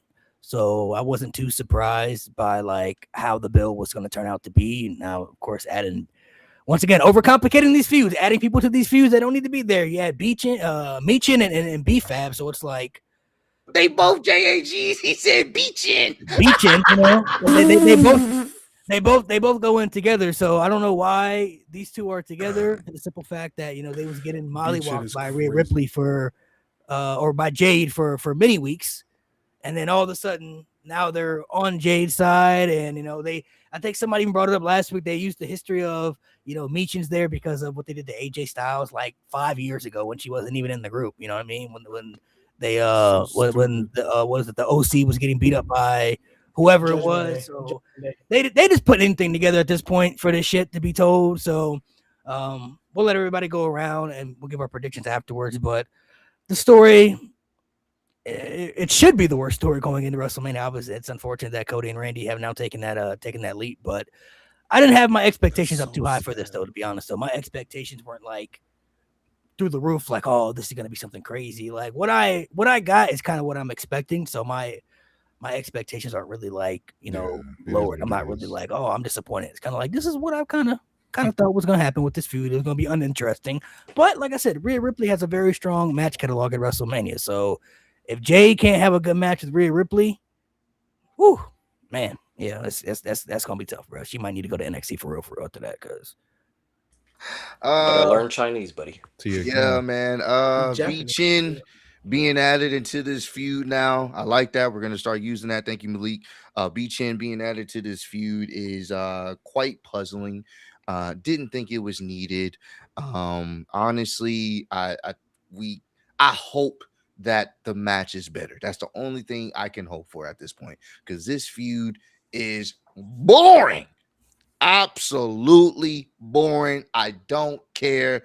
Beachin, hook me up with my favorite spicy chicken sandwich in the back. Make sure you give me some chips. I like my hot lays, and I also want a drink, and I want to switch it up. I'm gonna go with a Sprite remix. Haven't had one in a while. I think that would be nice because honestly, you have these catering all-star elites surrounding Jade that has been packing them up for all this time, and now I'm supposed to believe that the all-star catering elite is going to be a formidable force for Rhea Ripley.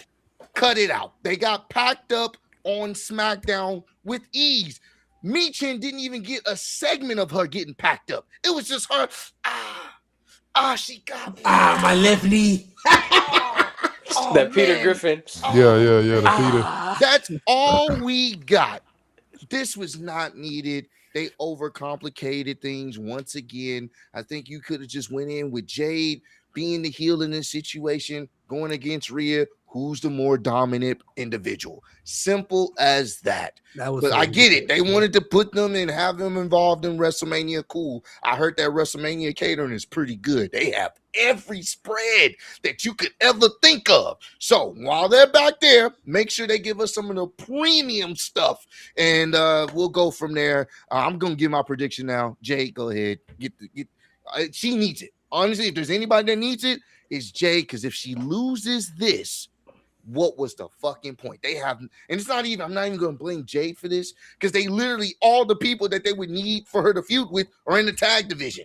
So she hasn't done absolutely nothing with the title except just, collect dust. So if there's anything that they could possibly do to help this, for at least for her run's sake, she would need to win.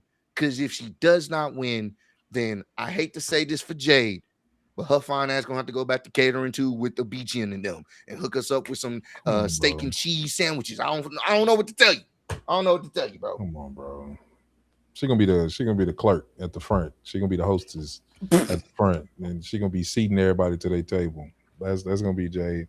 And I'm gonna be honest with you. I mean, Raw's right. I mean, they didn't really have much for her to do. It's really a double-edged sword. We can sit here and talk about her wrestling because that is a thing, but it's also nobody for her to fight, and her mic skills really, to me, isn't really the best. I thought the angle that they were gonna do, the last hope I had for this feud was the social media situation that happened. I'm like, okay, this I mean, it still ain't gonna be top notch, but use that somehow. How you still fumble that? At this point, I'm just like, all right. Then Beachin and them, somebody said in their chat, they're gonna tell people to stop beaching. Beachin and B-Fab getting this mug and was just like, hey, if you can't beat them, join them. Never made another comment about it, never made us make sense of the situation. Yeah, I think I'm gonna be drinking a lot of water before this match so I can get up and go use the restroom. But I do hope that at least Jade does take the W, and I'm hoping that the match actually shows some type of growth in her wrestling. I'm gonna be optimistic that I hope it shows some type of growth, because I think the future of what they do with these storylines is gonna matter. If Jade can't cook, to me, that messes up the storyline of when Bianca comes back. That messes up the storyline of what could potentially happen when Naomi. I mean, we got to think about the future now. Like, Bianca's eventually going to come back. And is not Bianca versus Jade one of the biggest feuds we've all wanted to see since Jade entered?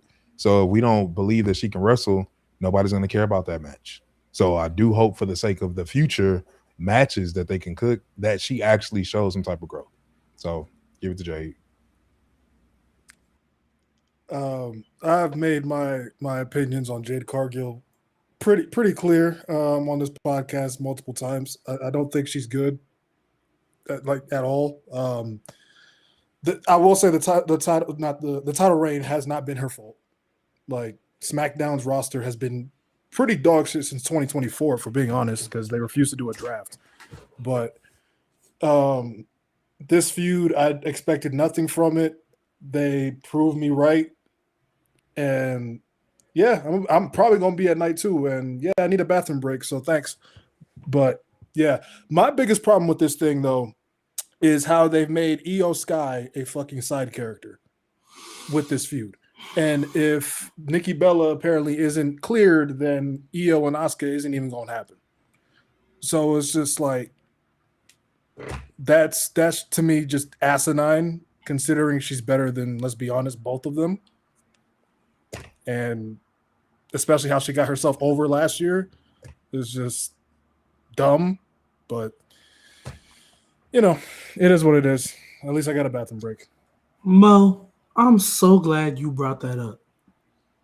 So Jade Cargill needs her Jade Fusion Collective to beat Rhea Ripley but last week beat Io Sky clean. Mind you, you know who hasn't beaten Io Sky clean ever a day in her life? Rhea fucking Ripley. I'm glad that I see the chat. I'm glad the Jade Fusion Collective has stuck. This is literally, like I said last week, a lose-lose situation. Either A, Jade Cargill needs the help of the Jade Fusion Collective to win. JFC Making Rhea look weak because you lost to the Jade Fusion Collective. JFC. Or B, Rhea 1v3s the Jade Fusion Collective, rendering that group useless. JFC. JFC.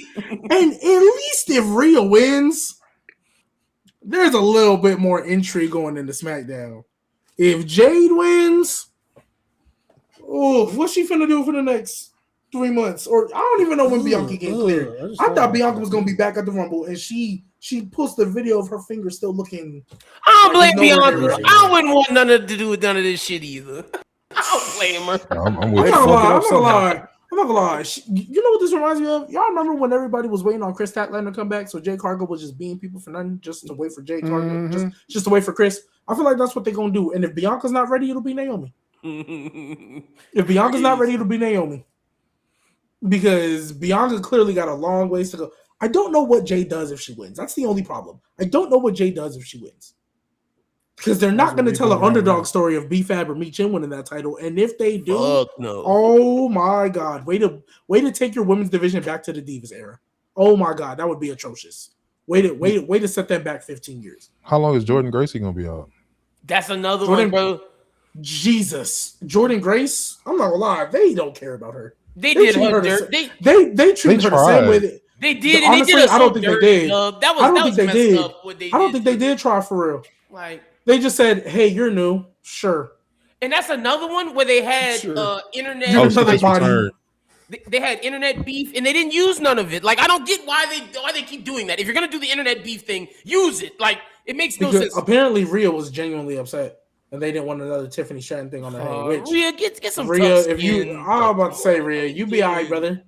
Hey, because you talk, you mad. Everybody talk about you keep getting all these opportunities, and it's hurting your feelings. That's where you at though. What have you competed for at every WrestleMania you've been at? What have you competed for every WrestleMania you've been at? What have you competed for? And look, G, you know it's true with the men. They let the men do it. I'm sorry if we want to get the women's to where it's realism and realness and the feuds people care about. Let them do what the men do. You have to, you just have to. The fact that face that quality, because then we start getting to she doesn't even know her colors, and that was real. And the fact that this started with and gotta use it in my guy G Baby's words, a dick measuring contest of muscles, it makes no fucking sense. That's what this shit started with. Bro, I don't even have to spend long because y'all talked enough about it. I'm picking JFC. We're going with Jadeberg, baby. Jadeberg is winning this shit because it makes no fucking sense. If not, give it to the JFC. Lettuce, onions, no tomatoes. I'm done. Mayo, ketchup, pickles. Ladies and gentlemen, what we have right here is called a burger feud. This shit fucking sucks. Jade, just Jade. Y'all already said it. My legs are bigger than yours. My arms are more powerful. Oh my God, brother. Then you bring in, what did Ross call them? The elite catering or what would you call All-Star elite catering. All-Star elite catering. Like, come on, man. What are we doing? What are we doing, They accepted bullying. Like, they got bullied and they just said, fuck it. Yeah.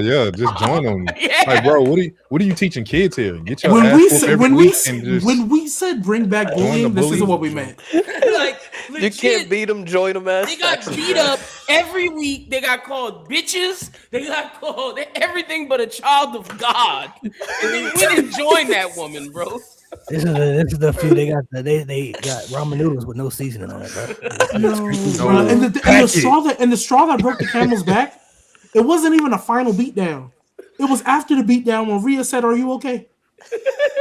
And Mitchell was like, "Don't talk to me. How dare you check on me? How dare you check on me? I don't need your pity." Do you remember what you did to AJ Styles? Do you remember? I remember what you did to AJ Styles.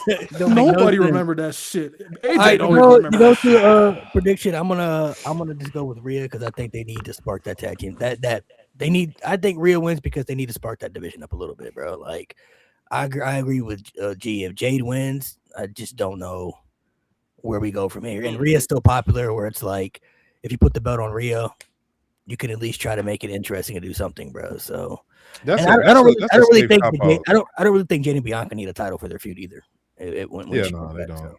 But if Wait, they do Dub, I Rhea, want to hear what you got to say. Why you say that's a cop out? That it's a safe cop out because you know people goon and like Rhea just because they like Rhea. They don't even actually have a reason to like Rhea. They just like Rhea because she comes in. This is watch you stand up, and then these niggas take their shirt off and throw it if they could. 100%. I mean, Mommy's on top. Like, yeah, it's like, and then even though I do understand that it will get it, give it a spark, it's just to me it'll help them write lazy because. Yep. Now Rhea don't necessarily have to fight anybody or anybody that she faces. Everybody's just gonna want Rhea to win. So it just kind of we get back into that. And like I said, why bring these two women up and start this? That kills the group instantly. Yeah. That group is done.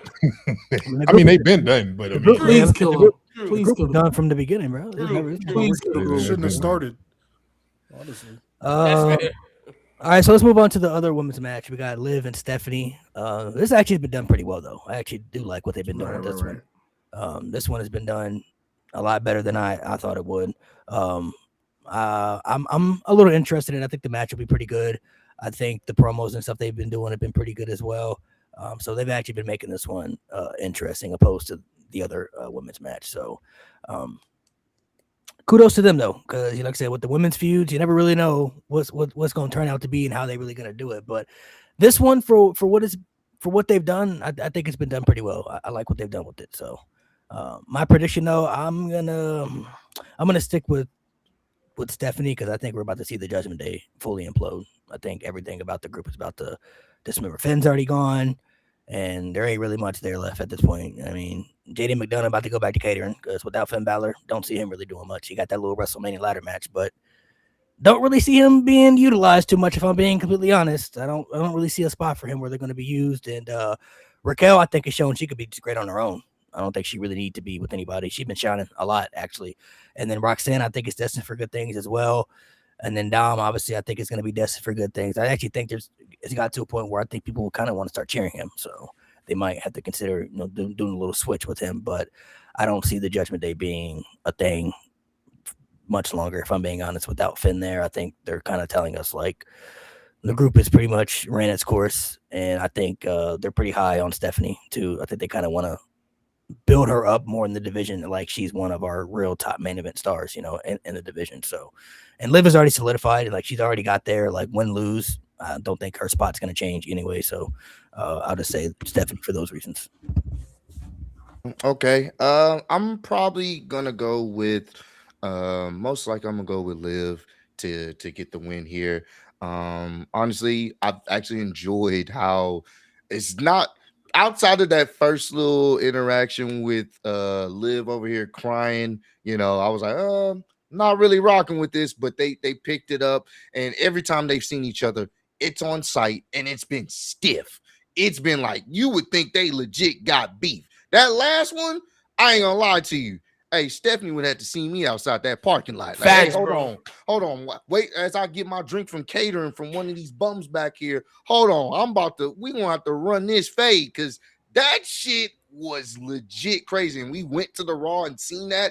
Everybody in the arena was like, oh, damn. That shit was crazy. And I like that they've just been real stiff. It's real personal. I'm cool with it. It's simple. Sometimes you don't need extra stuff to make a feud. You want to be invested in it. So that's why I like it. It's simple. They don't like each other. It's on site. I would most likely go with Liv to win here. Only because with Stephanie, even though I think she's a fantastic wrestler, they hadn't really had much for her to do. This is another situation, another champion where they hadn't really done much with her because, once again, mostly everybody is feuding in the damn tag division. So basically, she hasn't really been able to do much, and it's not her fault. It's just they hadn't really booked her in a situation where it's like, okay, she got multiple opponents. She's been feuding with Raquel, which we all know is the lackey to Liv. And hopefully, if they do give it to Liv, we can finally see some type of story be played with Liv and Raquel, because they set it up, they teased it, it makes sense. I think that would be the next progression to go into this feud, and at least it'll give some type of potential fresh matchup. I'm willing to bet they'll probably run it back if Liv does win with Stephanie one more time, and then we can get, maybe a backlash, and then we end up getting maybe some type of program with Raquel, because I think they could do something there, and it could work if they actually really gave it time, because the story is there. We all know the Judgment Day, it's on their last leg, so I think it makes sense. Give it to Liv, and then you can start building that up with Raquel wanting that title, looking at the title, with a little bit longer appreciation. Just don't add no fucking commentator to the mix and we'll be good. But nevertheless, yeah, that's what I'm going with. Yeah, no, I agree. I feel like you don't have her running around screaming how she's the best Royal Rumble winner, and just kind of like have her lose in a sense. And I don't know. I just feel like they want to push her and they want to push their storyline. I mean, you got her, Raquel. That's still there's a lot of unanswered questions behind the scenes with that. Dom's going to get packed up, right? So you're going to have her, Raquel, Roxanne just came back. So we still really haven't seen them interact for real, backstage like they normally do. So I would like to see, personally, Liv being the champ. Dom is supposed to be the leader, but he's really not the leader in the sense. Like, you got Liv kind of being the one that's the head. Raquel kind of, looking at her like, I haven't forgot what you did. You in my position, because that's supposed to be me in a sense. Like, I feel like you can kind of build that from there. And I think they're gonna go on and move Stephanie on to the next belt and keep her rocking. But yeah, no, people got meatballs on their head and all that. So I mean, this is one of those feuds where being simple worked. Just a few crash out moments, some heated back and forth. Like Ross was saying in the beginning, it was kind of scary. She was overly crying. I was with the emotional thing because I felt like she was feeling what Stephanie was saying, like a Telemundo episode, and it just kind of made her go into tears before she got real. But she kind of dragged it on a little too long. And then once after that, you just seen Stephanie trying to come in, Liv come, bam, bam, bam, packing up. They backstage brawling. And then it's like, okay, something simple, not too crazy. And I just want to see a good match. And I don't think Liv has won at WrestleMania. She hasn't. So, I mean, this is one of them things that you can throw in there as our first actually official win outside of a pre-show. So, give it to her. Yeah, I'm with y'all. I think Liv gets his belt back. I think they gave Stephanie a long enough run because they clearly see a lot of value in her. And they gave her, it's been since September. Yeah, so I don't think her losing now is going to hurt her too much. Liv, they've kept the belt off Liv for a minute, and obviously they value her as one of their top women. So yeah, I definitely see her getting it back. Yeah, I mean, I also take into account that Stephanie should be winning at WrestleMania, but Naomi got pregnant, so they just kind of sped up the process. So I don't have an issue with it. I think Liv is going to win because there's a lot more you can do with her as champion. The Raquel aspect, they already started teasing that Roxanne, because Finn is the one that brought her in, which I'm glad they finally acknowledged that, because they was just all buddy. And I was like, there was like a whole lot of dissension when Finn brought her in. Like, so I'm glad they're kind of getting back to that. There's just a lot more you can do with that at that point, and it's nothing against Stephanie. But I'm assuming, the JFC is going to retain, so Stephanie can just go get her belt over there. Yeah. Like, she can just go get that over there. Eventually, they're going to move her to SmackDown because they have no choice. So for me, I think Liv is the best storyteller in the women's division. I think what she does, telling stories. I'm not talking just in the ring, just the way that she tells these stories is some of the most entertaining to me. And the Raquel feud is there. I see the Diesel Shawn Michaels break up for them after Liv wins the championship, because Raquel's gonna feel like that was her championship to win and Liv screwed her. So you could tell that story in the implosion of the Judgment Day and finally give Dom and Liv this edge and lead a run when obviously Liv will be more prevalent and more have more stuff to do than Lita did in that Edge situation. I'm just giving an example because Liv just went on CVV and said her and Dominic aren't in anytime soon, and how she feels her and Dominic are the top couple, and how they could beat Seth and Becky, they could beat CM Punk and AJ. So she's asking for those matches. I could see, us seeing Liv and Dom with Liv Dom's as the wife champion. is real strong. She is so strong. Like, they were kissing and hugging on each other the last week. I was like, hell no, bro. Hell no. But yeah, I got Liv winning. I'm gonna go Liv too. I think from what I've seen, this has been, out of the 4 world title feuds we're going to talk about, this one has been the best in my opinion. I think it's because it's just been simple. They've left unnecessary outsiders out of it. Like, obviously Liv is in the Judgment Day, so you're going to have involvement from Raquel and Roxanne and Dom, but it's made sense. They haven't brought in like just some random women from Sabrina Carpenter. Yeah, Sabrina Carpenter, or just anybody. Like, they haven't brought in outsiders or just random women from the division to try to make this, better or more appealing. They've kept it simple. Like Ross said, it's been on site. So I got Liv. I think that, again, like y'all said, I think you can tell the Judgment Day story with Liv kind of being now the top dog in Judgment Day because she's the only one with the world title. Dom loses to the Demon, hopefully.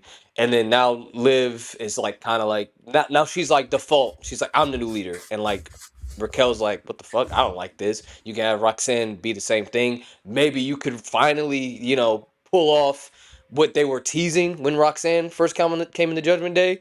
I thought she was supposed to be, taking Dom away from Liv, but maybe you can play into that a little bit more going into SummerSlam. Give Roxanne Money in the Bank. Roxanne Money in the Bank, like Raquel could win, Roxanne could cash in. Like, you could do so much with the Judgment Day storyline and with Dominic and Liv.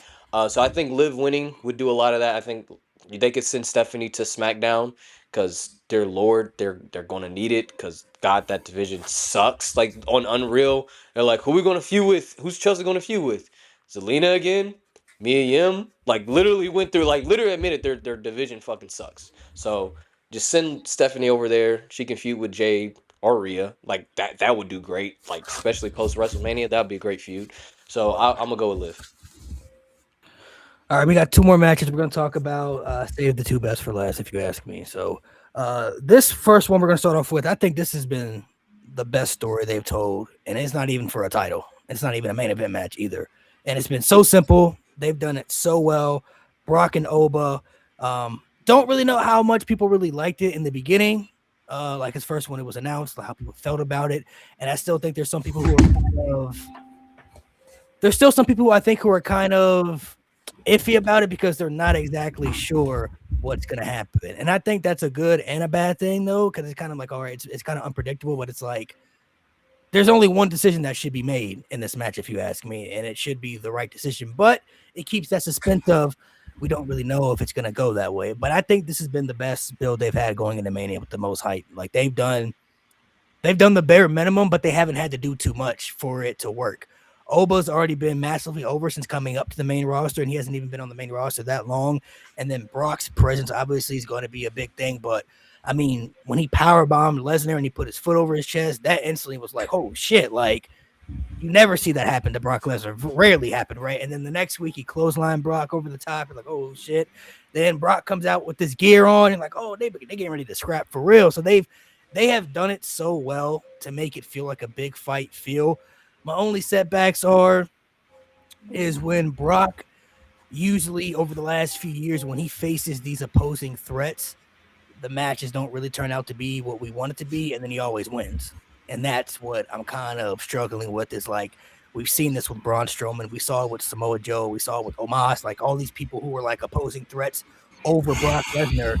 He beat all these guys with like one F5, and then most of those guys' trajectory went downhill after that. You know what I mean? So if it's done right, this could be done so well. I think Obafemi, out of everybody on WrestleMania, is the number one guy who has to win over like any match. Like he is the one guy who should not be losing. At every match you could think of, this guy has to win. This is a guy we're talking about that not only could be a future WrestleMania main event or future world champion, he could be the face of the company, if we're being honest. Like this could be the guy you could build and center around the entire WWE. He has the impact. He has everything you could ask for. If we're really talking about building top guys for the future, he is one of them. And if he does not beat Brock Lesnar, I just feel like we're going backwards. Yes, of course, I know some people can say, well, you can still lose and still get strong. Yes, but in this case, I feel like this is not the case we're talking about with this. Obafemi winning does so much. Him losing does nothing for anybody. A Brock Lesnar win over Obafemi doesn't do anything. So, my mic working? Yeah, you went for a swim for a little bit. When you start talking about anything Brock positive, your mic just went down. I think the mic was saying the mic knows. The mic knows. The mic knows. Even the mic knows. The mic knows. But you're good. Mike don't want to hear that. I just feel like with this situation, Brock Lesnar winning doesn't do anything for anybody. Like, he's already a made man. You know what I'm saying? Like, a win or a loss, nobody's going to look at him any different. You know what I mean? He's still going to be the same guy. He could lose every match from here on out to Gunther, and I will not look at Brock Lesnar any differently. He's still going to be the same opposing Still guy. trash. Because when he shows up, he has that feel of, I can kill you when I want to. You know what I mean? So Obafemi is like the guy that I'm looking at where it's like, bro, you have so much. You got so much here in Obafemi. If he doesn't beat Brock Lesnar, that just tells me we're still kind of in the ballpark of like we're still relying on the old stars to sell tickets, and we're still relying on the old stars to be utilized in main event spots. These guys, you know, these Brock Lesnar's, these Roman Reigns, Cody, like these guys are cool, but like they're not gonna be around forever. You know what I mean? Like eventually you got to build towards the future. Like you have to build towards the future, and I don't think Obafemi is a guy that you need to build up long term. He's ready now. I'm looking at him now. I'm like, bro, you could do this with him now, and I would believe it. He could beat somebody like Brock Lesnar, and you can convince me that he is a guy that I can look at and say, yeah, he could do that. I'm buying into it. Like, he is ready now. I don't feel like you have to wait and overcomplicate things. When Brock Lesnar first came in, they fed him Hulk Hogan, they fed him The Undertaker, they fed him Kurt Angle, they fed him The Rock. Like, they gave him everybody from the jump to solidify him, bro. Like, they gave him everybody. Now you opening old wounds. All right. No, I'm just talking like what they did. They gave him everybody from the jump. With Obafemi, like, you give him Brock Lesnar from the jump, that's instantly going to me, and especially tell the audience who may not have watched NXT. That will tell the audience that Obafemi went from here to here. Like, we got to take this guy serious. He just did Brock Lesnar dirty. You know what I mean? Like, that makes him more serious. So I don't care what anybody says, bro. There's no reason this guy should lose. Out of everybody on WrestleMania, he is the one guy that has to win. It is a must. He has to win. There's no debate about it. If this guy does not win at WrestleMania, the crash out's going to be crazy, especially coming from me, because I'm looking at it like, bro, there's no way he should be losing. There's no logical explanation you can give me for him to lose at WrestleMania. I say we all pull up to HQ. Yeah. When it's pulled up to HQ now it's weed, but when I wanted to disappear, I didn't say nothing else. He didn't say what we gonna do at HQ. We can egg the windows. I didn't say what we was gonna do. Nigga, you said walk in with all black. What that mean? I said we can dress. Hey, we dress like it's a funeral. It's a themed event. That's all I said. A funeral, nigga. I said dress in all black as the if feds, it was a the funeral. feds listen, bro. Dub said we was going egg HQ. That's what I thought. We're going to HQ. We can't show. We can't show up to HQ in all black. We can't show up to HQ in all black. I'm showing up with a carton of eggs. I'm not showing up at all. I ain't saying you had to wear the suit all black. You could have showed up in some joggers. Hey man. All I gotta say is Oba. Yeah. Oba. Oba. It's simple, bro. It's simple, bro. The best feud, like the best build-up has been the most simplest. This right here works. It works as soon as Oba came out there initially, and from there, it's been fantastic. Every time they announce them on the show, people get hyped. And there's a reason for that. This feels like a main event. This is a main event caliber match, the way they built it up. And honestly, this should end night one. If it was up to me, it would have ended night one. It would have ended night one. But nevertheless, it's simple, bro. You don't have to overcomplicate this. If you have Oba win, you have made yourself a new star.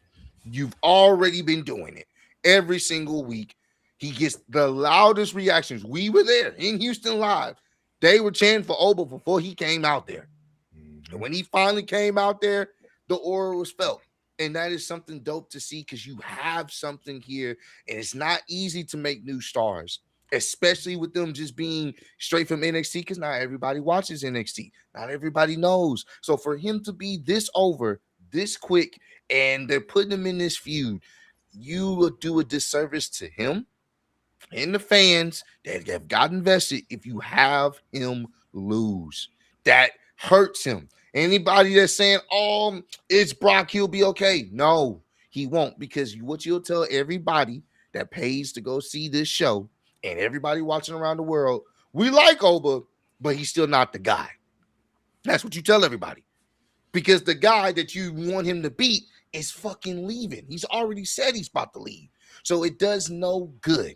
Like Malik said, Brock came in beating a lot of legends. This is a revolving door. Now he needs to be the one to put over a legend, and I think he's been doing a fantastic job of selling it.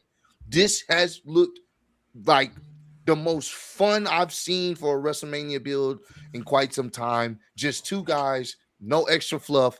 Hey, I'm new on the block, and I'm here to take you out. I'm the old guard. You ain't taking me out. Let's fight about it. Simple as that. I love it. And you know, it's a simple thing. And even within the match, even though there's gonna be some back and forth, I want Oba to kick out of F5-1. I want that to me lets me know, oh shit. This ain't gonna go the way Brock thinks it is. You build that up. Build him up as somebody not just barely getting by. No.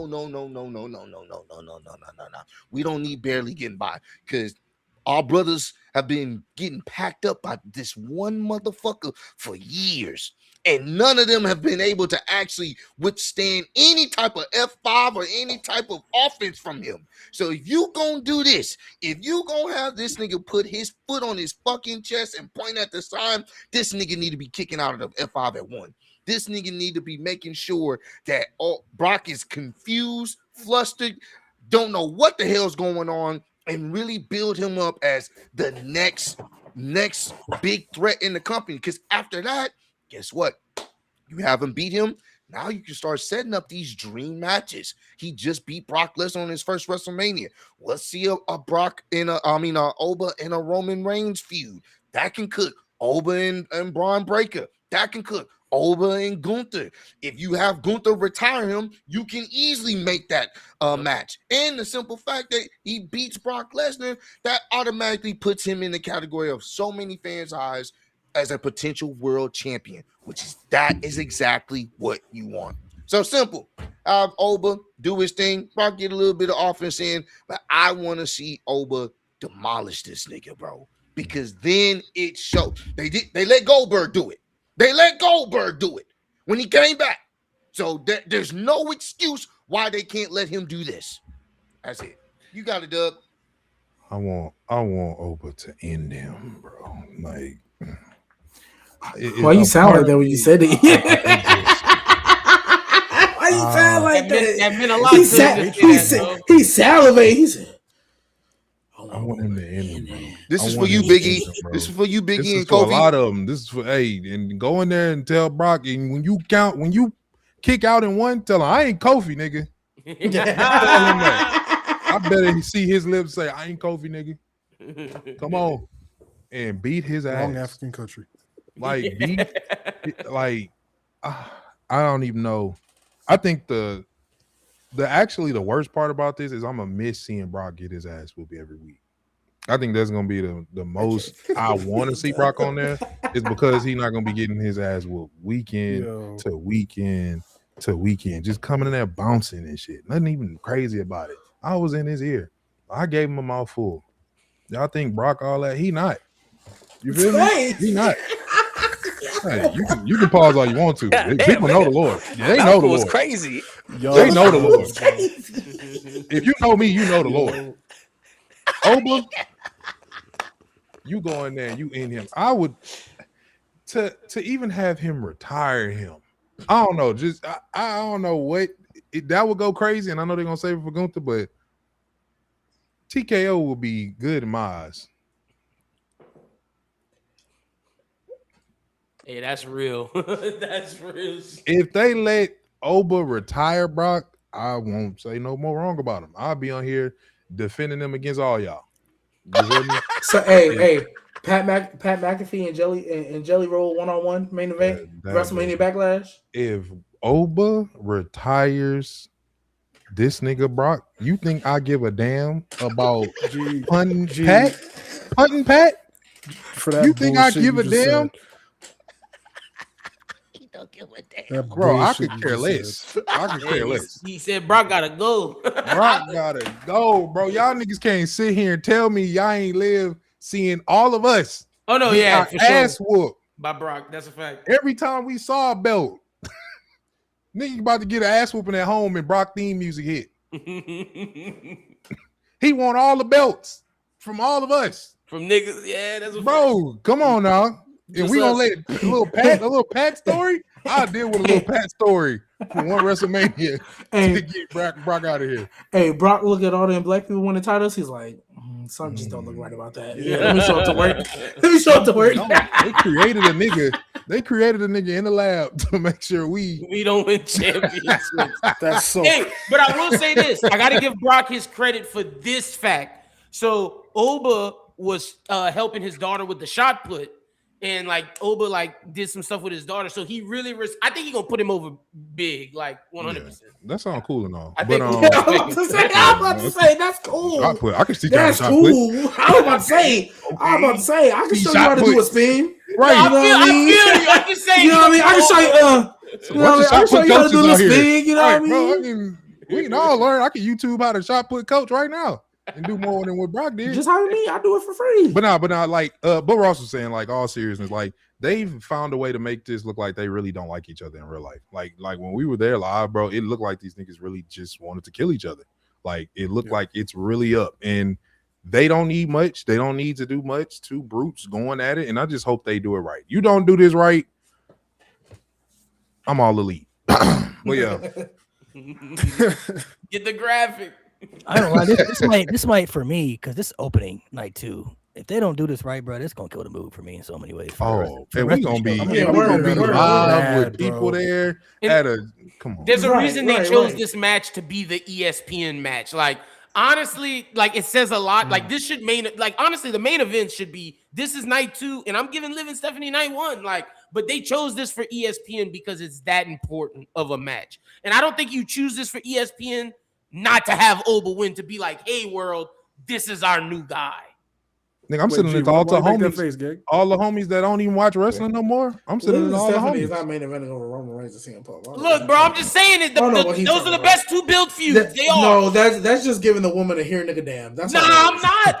I swear. Over Roman Reigns and CM Punk. Over Roman Reigns and CM Punk. Yeah, I'm sure. You I'm old? not trying to hear that from G. I'm not trying to hear that from G because you were the Tell him same what one feud that he picked said. AJ and Becky to Yep. be the main event of WrestleMania. No. Stop. I didn't say they should be. I said because of their star power alone, if you're going to give a woman a main event, it would be them because of star power alone. No. See, because we're not gonna misquote me. The IC title, fine. I was with y'all on that, but I said just off a name power off of star power alone, if any woman was gonna get the main event, it would be them two. But you're right. For the IC title, I was like, I'm with y'all on that. Fuck out of here with that shit. Off of star power, who's a bigger name than Becky? And who's a bigger name than AJ Lee? Rhea. Okay, but Rhea's with Jade, and that's atrocious with the Jade Fusion Collective. I said based on the feud, WrestlePalooza main event, bro. That's why I said off of star power, AJ and Becky is a bigger star name power than Jade and Rhea. It is. Then Jade, that's why I said. He said 8. Thank you, Dominic. Mo misquoted me. It's Thank still you. Bullshit. Misquote. Correct quote. Bullshit. I don't. No. I didn't say it should be a main event. I said it should be. If we're going to give a woman a main event, they would get it before anyone else. That's what I said.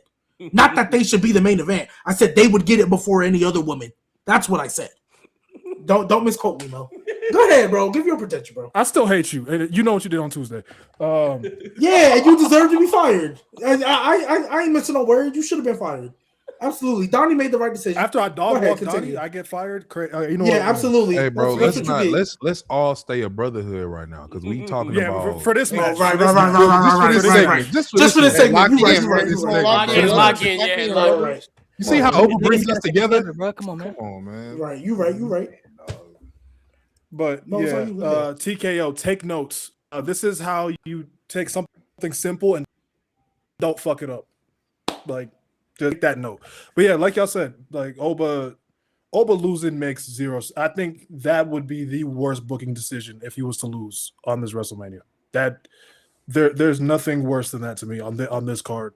Oba to me, I look at somebody that can get like the Brock Lesnar push, ironically, like come in and immediately.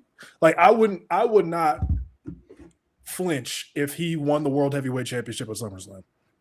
Deadass. I wouldn't even He can win flinch it at on the it. Raw after Mania. Fact. Genuinely, that's He how went on a Raw much after I'm just Mania. like, fuck it at this point. Yeah, you But put him in two matches. Obafemi, Yeah. Obafemi right has after. no reason to lose this match. None. If Brock Lesnar wins, it's just gonna fuel what I've been saying for months on this podcast, that he's the most overrated WWE superstar of all time, and he's been a nuisance for years. Bro, what's your name again? Mo. Mo to the hey, you the homie, bro. His nickname on the show was his do that, nickname G. on the Don't show do was Mo that, G. Diddy. D, don't His do nickname on the that. show was Mo Diddy. Your nickname is Don't G. do it know what I like mean? that. Don't do Your it like nickname that. is Damn, G. you Don't forget that. dry You know what I hating, mean? G. You dry hating. Hating ass that. nigga. You know what I mean? G, You know what I hey mean? Nate, G, that dude that when you're in the club and your homie flirting well and he comes Nah, just throw some salt in the game. First That's off, crazy, Yep. man. you would Yo, never get catch my me in the coin. club because I am very much engaged. I would Oh, never true, be in the club. true. Hey, I would never be in the club. Congratulations. I would never. You would never Mo catch Diddy me is with not my Back in the day, We're not back in doing the this. day. Back in the Back day, yeah. in the day. She must be G watching used the to get stream. down. She must be watching the stream. He said back in the day. Hey, I don't know. I ain't that old. Hold on. I ain't that old. I ain't that old. She watched. Hey, I know the play. Yeah. Hey, We've been locked in since COVID. We've been locked in since COVID. You know what I mean? But So I don't know where G's gonna go, because G's been known to be Hulk Hoganish on this show. So Yeah. Yeah, G Hogan. they say I'm Hulk Hoganish because I forgot Michael Tarver's name in the Nexus. My bad. No, that's where it started. That's where it started. That's where it started. Bianca? That is not What's the the start. start? You wanted- What's the Remember, he was you calling the wanted black Samoa people, Joe to he be said hit, those to be guys. swerved. That's why. Oh, you said those guys. Oh, because I wanted wanted Samoa Samoa Joe to Joe be to- swerve. Because I'm a That's what Samoa it Joe started. guy.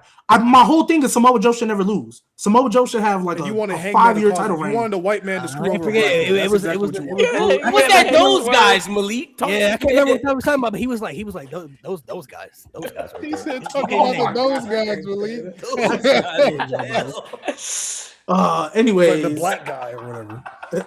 bro, that's what I said about Marco Tarver. I Look, don't remember his see, name. See, this is what Brock want. All right, come on. I forgot. Let's bring it back in, bro. He But, loves this. if we look at it, just if we take a look back at history, look at all the people and where they went after they lost to Brock, and then look at everybody who beat Brock and look at where they went. If you just look at that, it would. I'm gonna take it a step. I know I said this about another booking decision a while ago, but this right here, because they're doing it. If Brock beats Obafemi, that'll be worse than Hell in a Cell 2019. That'll be worse than Goldberg squashing the Fiend. That'll be worse than the finger poke of doom. That'll be worse than Jeff Jarrett laying that. Yes. And here's the reason why I say that. Whoa, and yes, it might be no. Here's the reason why I say that. Because listen to me, y'all. Here's the reason why I'm gonna say that. With all them other decisions I just made, even though Bray Wyatt could have been and the Fiend could have been, looked at really, real high, right? They weren't looking at Bray Wyatt to be the face of your company. Sure. He wasn't going to be the face of the company by beating Seth Rollins or by beating Goldberg. Obafemi literally has the opportunity to be your face, because I know they wanted Braun Breaker. They were grooming him clearly to be in this next spot. You have the Javon Evans, Trick Williams they got over.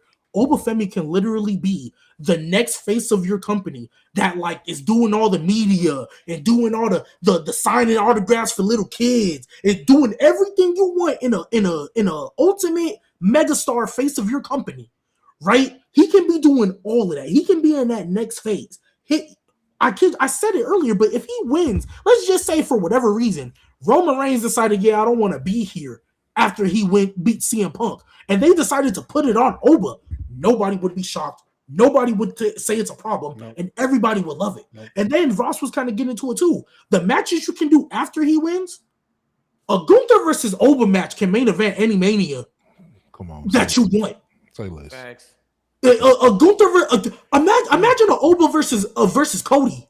Or Oba versus Randy, or Oba versus whoever, Oba versus Roman himself. Like, there's so many things you can do, and you don't understand how believable he would be and how over he would be in every single one of those situations. I genuinely can't think of a single match Oba Femi could have after beating Brock Lesnar where everybody would be like, I don't know if I want you to win. The only one maybe is Roman Reigns. Maybe, and that's because we know how people get for Roman. But that's it. If he goes against Punk, yeah, Punk, you good. Cody, you don't need it. You straight. There's not a soul on this planet that wouldn't take over everybody. And it starts here. But if he loses to Brock Lesnar, he ain't even better than the Big Show, bro. That's how people gonna look at him. That's how people are gonna look at him. That's how boomer bust this match is for Oba Femi. If he loses, he ain't better than the Big Show. He ain't better than Mark Henry. He damn near pushing when Braun Strowman was losing to everybody. When Braun Strowman was losing to everybody, that's the territory. But if he win, this might be the fastest rising star you've had since Brock Lesnar. Literally since Brock Lesnar. This can literally be, and the only reason Brock Lesnar wasn't big is because he left. Oba ain't going nowhere. He ain't going to no shot play Olympics to be gone for 5 years. He ain't doing none of that. Yeah, bro, this is boomer bust. This is if he loses, this will be the worst decision because the ramification, Oba Femi will never be able to recover from that. I don't care what titles he win. I don't care what feuds he's in. He will never be able to recover from the fact that he lost to Brock Lesnar at WrestleMania. We won't be able to recover from the fact, like, bro, there's so much, bro. I think us as an alliance would have to stand up and just boycott somehow. The show, at this point. Hell no, bro. You done let this nigga come up here beat 2 grown ass Viking Raiders at the same time. Yeah, at the same time. Which I still didn't even agree with. But you let him do all that and then you lead them up. Come on, bro. They watch all our reviews, bro. They putting this on TV. They putting this in their document. They watch all of it. They know black people are riding for Oba. That's a fact. And either they gonna do it right, or doing way wrong. Yeah. And Malik said it too. It'll literally ruin the entire. Like y'all remember when we came up on the show when the Demon Finn Balor lost took the chair toe, and I said it ruined the rest of the whole night for me, especially because then Bianca won when she didn't need to, and then Roman retained. Yeah, bro. The night 2 will be the worst night of WrestleMania if Oba loses because nobody's gonna care. I guarantee you, most people are not gonna care about anything else that happens on that show. They're not going to be able to enjoy any match. They're not going to be able to enjoy any story. Even if they're giving you 5 stars to 5 star to 5 star match, it's going to fall down because why didn't Oba win? Yep. They're going to look at it like, wow, you literally had all this. All you had to do was make Oba win. I'm with Malik. This is number one. If you can make every wrong decision in the world as long as you make Oba the winner, and it'll be tolerable. This will make up. If they're ever able to make up for the fumble of Braun Strowman, this is it for me. This is it for me because the way they did Braun Strowman dirty, I'll never let that go. I can never do that. If they can possibly make it up, this is it. You have a chance to redo the wrong. This was my final one of the people I think need to win. Oba Femi's number 1 on the list. I'm picking him to win. To G brought up anybody you think could beat Oba after this. There's only one man, and it's another black man. It's Trick Williams. And I thought of something interesting I want to ask y'all, Dub and Ross specifically. I want to get y'all take on because we know we all want Oba to win. Do y'all think it's interesting they chose Trick Williams to do the Black Media Tour, not Oba? Not to say like he was on the Mall show, he was on Breakfast Club. He did the whole Black Media Tour, and Oba didn't do anything. Like, how y'all feel about that? I think because Trick is more of that Flint, like he's more the talkative person. He's the one that's gonna get you in to get you into the seat because he knows how to sell the match with his charisma. That's who you want, honestly, talking on the radio shows. Not to say that Oba can't, but Oba's more of a straight line, straight shooter situation. Like he's gonna kind of give you the straight answers or whatnot, and you're gonna kind of you will still believe what he's saying because of how imposing he is, how he carries himself. But Trick, he's gonna give you the flash, and Gotcha. that's what you want. So it makes sense why they would have him do more of the media rounds, because he's gonna give you more of the gift of gab when it comes to talking and trying to sell up a match or whatnot. Not to say that Oba can't, but I don't see Oba as that character. I see Oba as like he was in NXT. Serious. Yeah. Hey, bro, I'm gonna beat Gotcha. you up. I get that you think you can take me, and that's cool. I appreciate that. I like that. But at the end of the day, I'm gonna beat you up. I don't really have to say too much to you. You know what's up. When you hear my music and you hear the chants, you know what's coming. You know what I'm saying? You don't have For to sure. do too much with him. So. Yeah, and I I just don't thought want it to was see him. interesting. I don't want to see him doing all that. Like I want to see him about his business. Like I want to see him as like, I'm here to take care of business. Yeah. I'm here to pack somebody up. You call my name. You call me out. Whatever the situation is, or you in my way, I'm here to pack you up. Trick is the one where you get more of that. Sell me the show. Javon is more of the I get to see the some dope moves. I get to see some tough action. You young, you can get up. You got hops. You feel me? You got the bounce. So you get kind of like the best of the trio. Yeah, out of those three. So to see that interaction like they did in NXT, but on the main stage, I think it's gonna be tough. But yeah, that's kind of what I feel about that. For sure. Go ahead, Nate. I mean, I already said it, man. Oba. I mean, that's we talk about it. I talked about it when Roman won the Rumble, that they need to build new stars. You want new fans, build new stars. You know, they keep going back to the Roman well, they keep going back to CM Punk, keep going back to Cody Rhodes. This is your literal opportunity to create a star, like a young star in his 20s, and propel him to the main event. By SummerSlam, Oba could be world champion. Like, literally, that's how much this win means. And the only way I could see Brock winning is if TKO doesn't see any value in Oba winning right now. They're like, you know what? Nah, it's got to be Brock because we see more value in him right now. We don't believe in Oba right now. That's the only reason. But I think even TKO could see, like, Oba's over as hell, and, like, they might need to see, like, some merch numbers or something, but I'm sure his merch numbers are very well right now. So, like, to me, there's really no reason why he wouldn't win. Like, he literally checks all the boxes on the business side and on the creative side. I think Brock winning would literally set this company back, like 10 years. Like, now you got to find someone else. Now you got to build someone else up. Like, you have it right here. Let's just get it over with. But to your point, Nate, I'm sorry, no, just last thing. If TKO can't see the star that Obafemi is, all of them need to be fired and never work. Facts. They don't need to work in the Like, rest. I don't know how you watch your week-to-week shows and see his reactions and mind you, this is from an NXT that, in fairness, nobody watches. True. Like, a good amount of people still don't watch.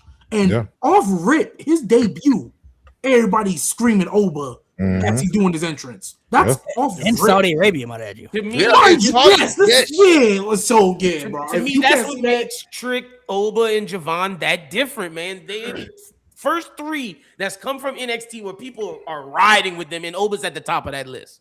It's a short amount of people that get that opportunity, like where you get a wrestler that pulls that much aura. I think, and just to put in perspective before we get into the next topic, the fact that us being live, you know who's gonna get the loudest pops. Rhea's get the loudest pops. CM Punk get the loudest pops. Roman gets the loudest pops, and Oba gets the loudest pops. That is not easy to do at all, especially in a space where, you know, people's attention span is super short now. So if you able to get somebody, a group of 10,000 people, every arena you go to, and they're chanting your name before you even get out there, like they do with Roman, like they do with CM Punk. Anytime they show you on the screen, it's a loud pop. Anytime the lights go out, they get anticipate, like the Undertaker. You have it. That you don't have to do nothing else except just book it the way it needs to be booked. Oba is that character. Even to when he had the match with Cody Rhodes at Saturday Night's Main Event, that shit was good. And you let him go in with the top guy in your company. And I'm not even gonna lie to you, it looked like, honestly, hey, Cody getting his ass whooped, and it's believable, and no one had a problem with it because it looked right. You have something, and they can revisit that, but you got to put them in that same category that Cody got, because Cody beat Brock. that revenge tour, on that tour, making his way back to WrestleMania 40, Cody got some wins over Brock. So if everybody that's beating him, they benefited. He needs to be in that same category. So they know what to do. Yeah, there's two guys we're talking about for the future that they can't mess up. One of them's Oba, the other's Braun Breaker, bro. Yeah. Easy layups, bro. Like if you're talking easy about two layups. guys that could be your top future stars, it's so easy to do. And I'm starting to put Trick in there too, bro. I'm sorry. Yeah. The way that Trick can just talk in the charisma, we haven't seen that since Rock, like truly since Rock. That's true. And you can mess his character up easy if you don't make him match his in-ring skill and wins with the way he talks. Don't just have him be a talker and then keep losing. So, that's why I said he got to beat Sami. You can't be Mr. Shit Talk and lose to the gingerbread man. You call him like to me, that's like you can't call someone something like that and lose. You can't, because then you're the man that lost to the gingerbread man. Yeah, you lose to Sami. Yeah, you lose to Sammy Hogan.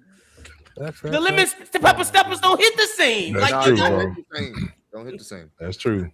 All right, and then we got the main event. We got Roman Reigns, CM Punk for the World Heavyweight Championship. I'm interested to see how y'all feel about this. I think there's so many back and forths of what could happen, what couldn't happen, what people think is right. I will say the feud has been cool. I was kind of expecting a little bit more myself. I kind of feel like they took a little bit of a back step a little bit. It started off really good with Roman saying that he hates Punk and that's why he's facing him. I'm like, yeah, this is getting good. Then Punk comes back, says, I'm going to bury you next to your father. I'm like, shit, this is crazy. And then it kind of just, it didn't really kind of feel the same after that. Like Roman Reigns called Punk old and then Punk like got all offensive by that. I'm like, that's it. Like that's your comeback after he says he's going to bury you next to your pops, bro. You old? I felt we needed more out of that, man. Like we needed some more after that. The little brawls they had was cool. The best thing they've done all build to me was that CM Punk promo on Raw. That was the best thing that build has had all, and Roman wasn't even there for it. So whatever they got after that is still to be determined. But I feel it's obviously big enough to be in the main event. It's the two of the biggest stars in the company, so it has that feel to it. I personally don't think there's really a wrong choice as far as who wins. I mean, you could go either way. I'm fine with either one winning. Punk has things you could do with him. Roman winning. I actually just saw an interview with him that he did today, where he said he said out of his own mouth he ain't got no plans to retire anytime soon. So it sounds like he's gonna be around for a bit. So we'll give our predictions afterwards. Let's talk about the story. Let's see how everybody feels about the build going into it, and then we'll all give our predictions, because I think people will kind of this has been the most 50-50 build going in for it to me, where it's like there were moments where I felt Punk was going to win, then they brought me back to making Roman. So I think everybody's still kind of in the 50-50 spot, but the build has been cool. Hasn't been Cody and Randy bad, you know what I'm saying? But I was kind of expecting more out of this. I thought, like, you have two of the best storytellers in the company. I just felt that there was going to be like more feel to like excitement to me, at least. So that's just kind of how I feel. It's not like a bad build. I just felt like this would be the most exciting build going into Mania, and I don't feel like it has that feel. It just feels like, oh, it's a cool build. Was kind of expecting more out of it. Kind of similar sentiments. I mean, it started off fire. Those first few interactions, I was like, okay, all right. Oh, we're here. You just told the nigga you gonna bury you next to his dead pops. Hey, I gotta shoot you before the show leaves. Like, what we talking about? What? Wrestling match titles? That don't mean nothing no more. Catering, move off the way. I'm about to shoot this nigga. Okay. Anywho, but once after that, it kind of dipped with the whole, you're old. And he's like, wait, I'm old? How dare you? I was like, it kind of lost its steam there. The physical interactions have been good. I did like what they were doing with the Usos. They kind of dropped that, which I get it, but there was an interesting story that they were doing with the Usos and him trying to play the mind games and get Jay riled up because he knows, and then Jay trying to insert himself in this situation and Jimmy trying to be the middleman. Something that we've seen with the whole bloodline stuff. They kind of like pushed that to the side and just kind of brought it back to Roman and Punk. And that last promo, that was really good. Even though I wish Roman was there, that last promo was really good, and it kind of brought the hype right back to where it needed to be. So I do feel like it dipped in the sense of just kind of what they were having issues with, because it's kind of hard to go anywhere below "I'm gonna bury you next to your dad." Like saying something like that would, in any other situation outside of wrestling, you're probably dead or in the hospital.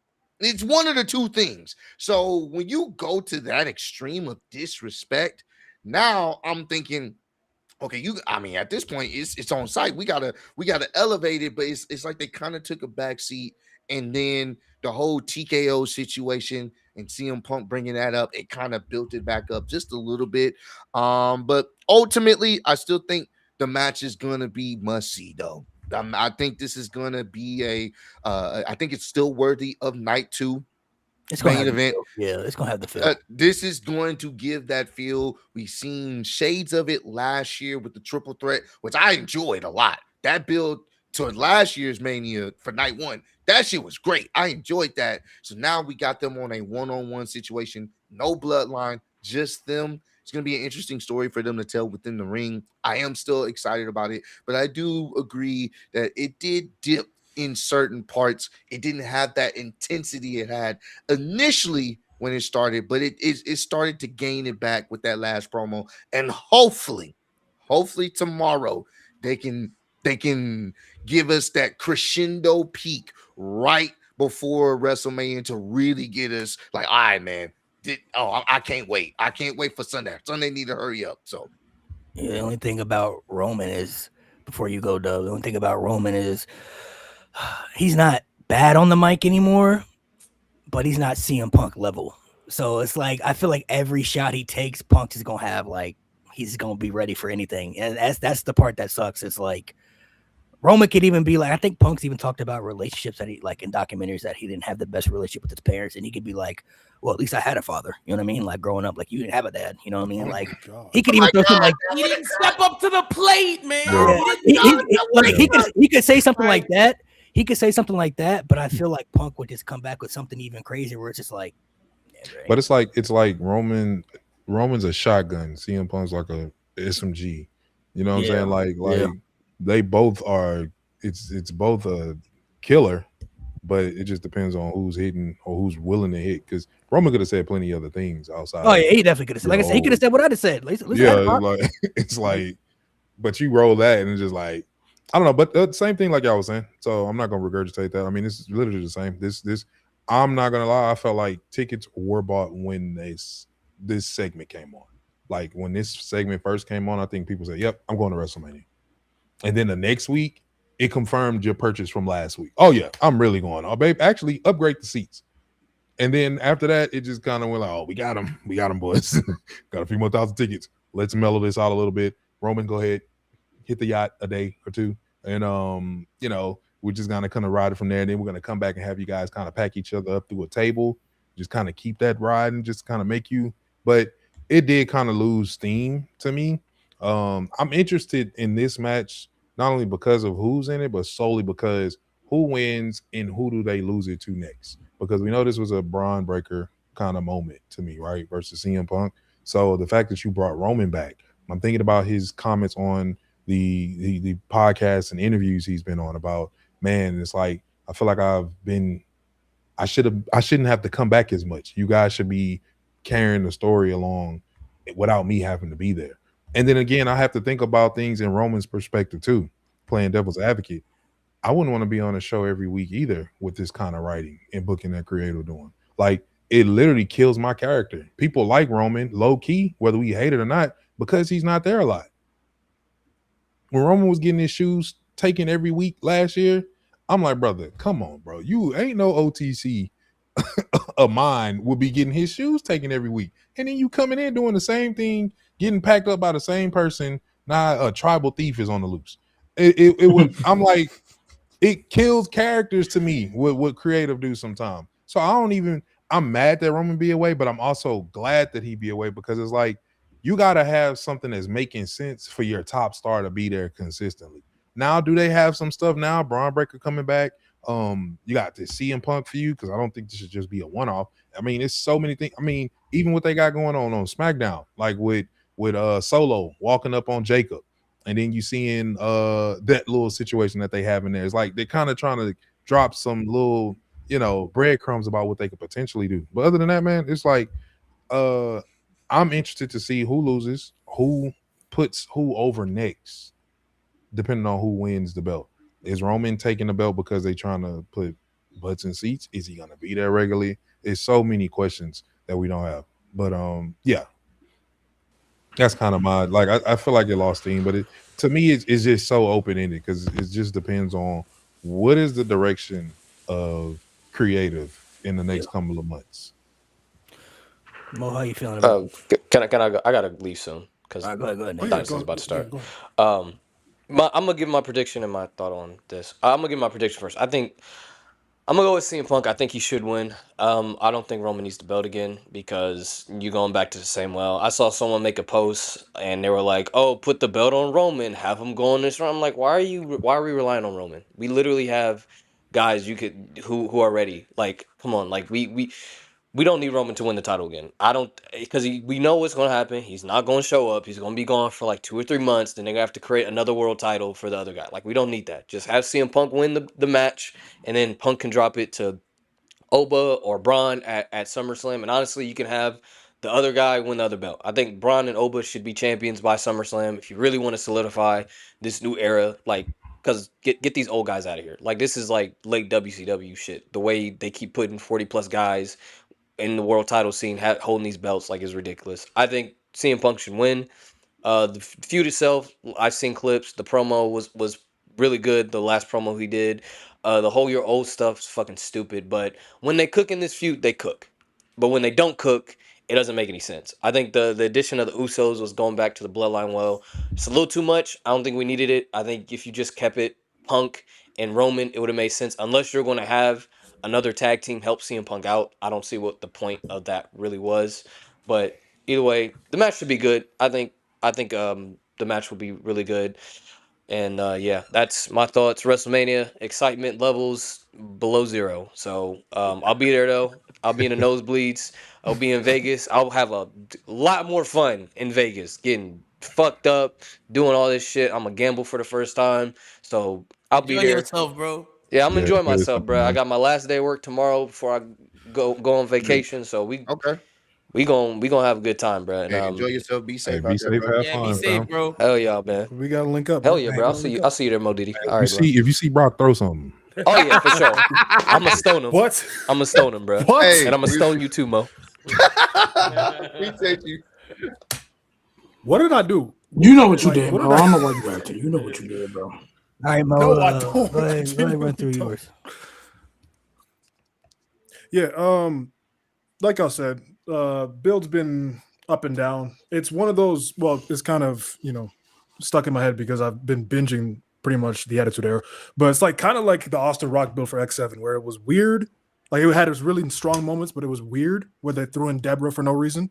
But like the hype is still there because it's Austin Rock. And the hype is still there for me because it's Punk and Roman. This match basically been building itself since that CM Punk podcast with Cole Cabana. You know what I'm saying? So the hype is there for me as long as they're not doing something egregious like they're doing on SmackDown. I'm fine. It hasn't been that bad. So, and to with either as long as Roman's there often enough, expect him there every week. But I would like every pay-per-view, but you can't guarantee that. So, I'll lock in Roman. I feel like him losing 3 main events in a row would be kind of strange, but yeah, I'll go with Roman. Him losing 3 main events in a row is fine because he won like 5 main events in a row, Facts. and most of the main events were trash. Like I'm not even talking about his tribal chief. I'm talking about his big dog.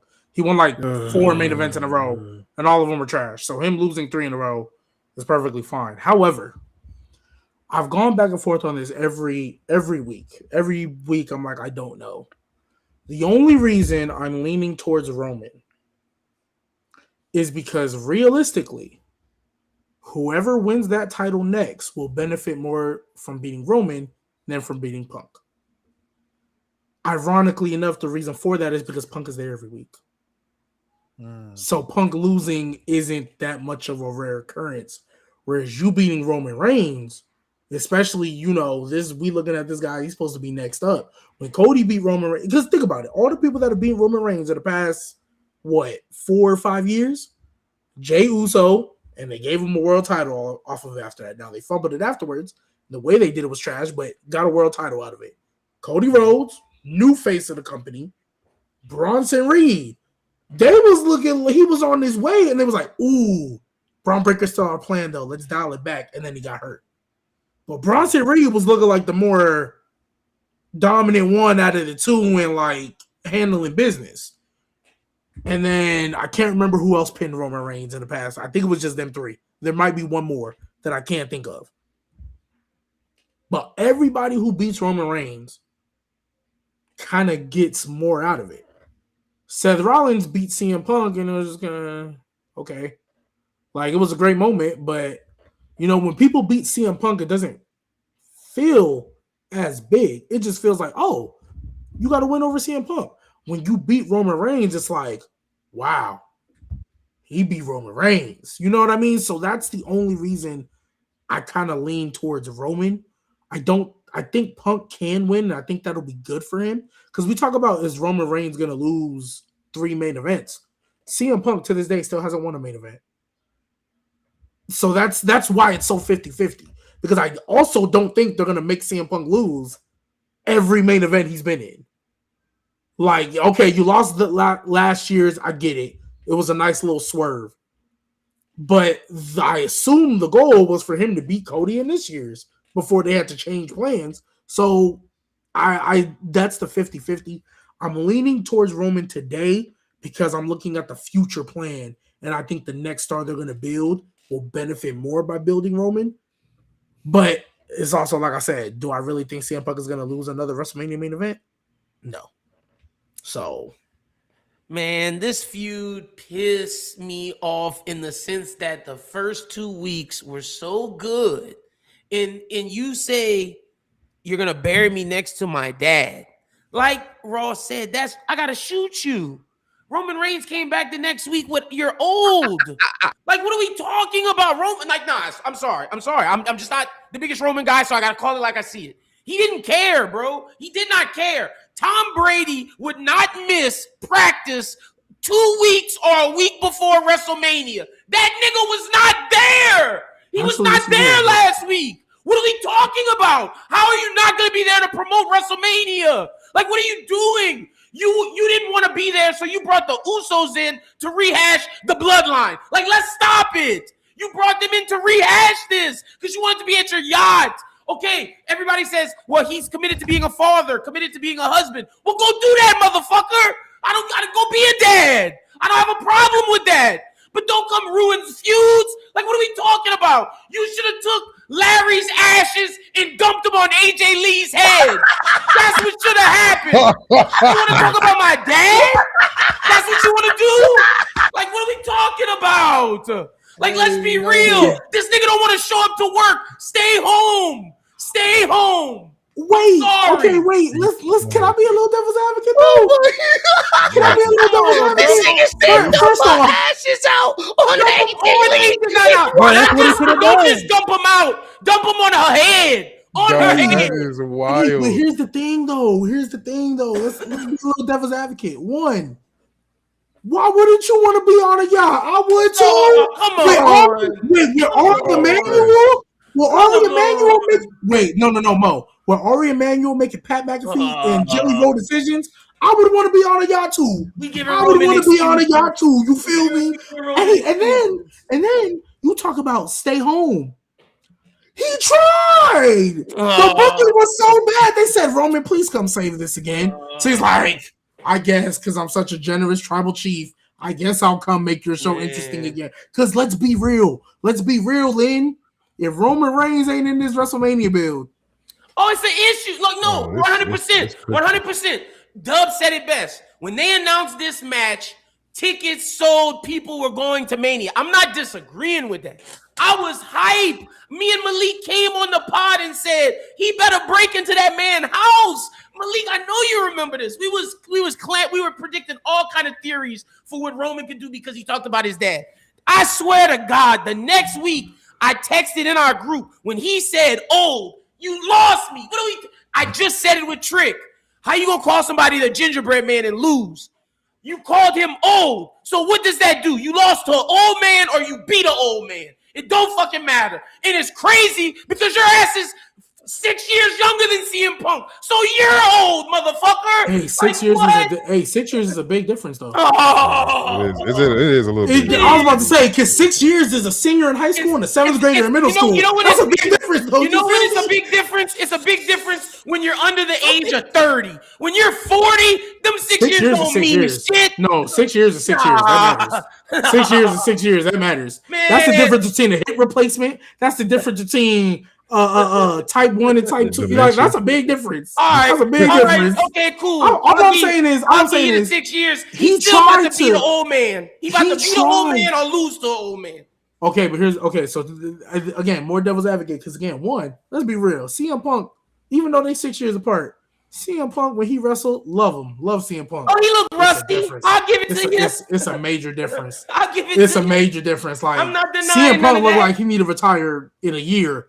Roman Reigns still got like a decade, or maybe not. I'm not denying that. Like, you know what I mean? It's just, you know what I mean? Look, you ain't asked me about the in-ring. You talking about the feud. And about the feud, Roman Reigns didn't show up to work. I'm sorry. The fact of the matter is, and I got to go back to my guy because I can only say what my guy does. Cody is willing to bleed every motherfucking year for WrestleMania. Every year. Because he ain't got no choice. He ain't got no choice. Hey, that ain't good either, though. It might not be that tribal chief trying to sway, though. To me, that's dedication. Like, he should if he's the guy. He didn't have to. I'm not saying you're not that about Roman to wipe my blood on the belt and show my mom. The Rock should have got shot. The Rock should have got shot. And that's why him and Rock, they had their shit. But I'm just saying, all I'm saying is Roman should have did more, bro. And I can't blame Punk because Punk was here every week. Wait, but the Super Bowl he did. Look. You talking about at least Punk was here every week. I'm gonna keep it a buck. If we sticking with it, I'm not about to give you no participation trophy because you was here every week. Boo hoo. Guess what? You wouldn't be main evented without me. You wouldn't be in this main event without me. You wouldn't be. You lucky I chose you. And even though I do agree that calling him old was a step back, I feel like they told it in reverse. But the story they was trying to tell was CM Punk has said like 17,942 times that I'm in your head. And Roman Reigns like, you talked about my dead father. I ain't hit you once. I said you're old and you punched me. Yeah, who's for real? That's the story I'm in my head. The execution wasn't not good.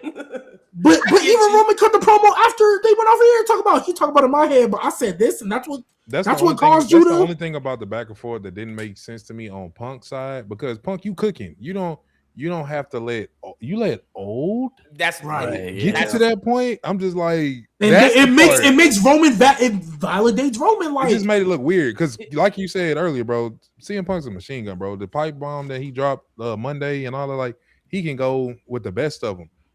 Old? I got you, G. You thought you got me, but I got you. I'm just asking questions. I'm gonna ask you a question. So, and Dub made me think about it because you're right. That old thing didn't make sense.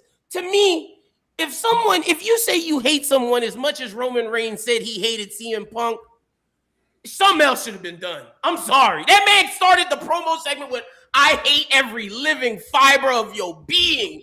I hate everything about you. I agree. I hate the way you walk. I hate the way you walk. Got you. What you doing? Got you. So here's my final rebuttal to that.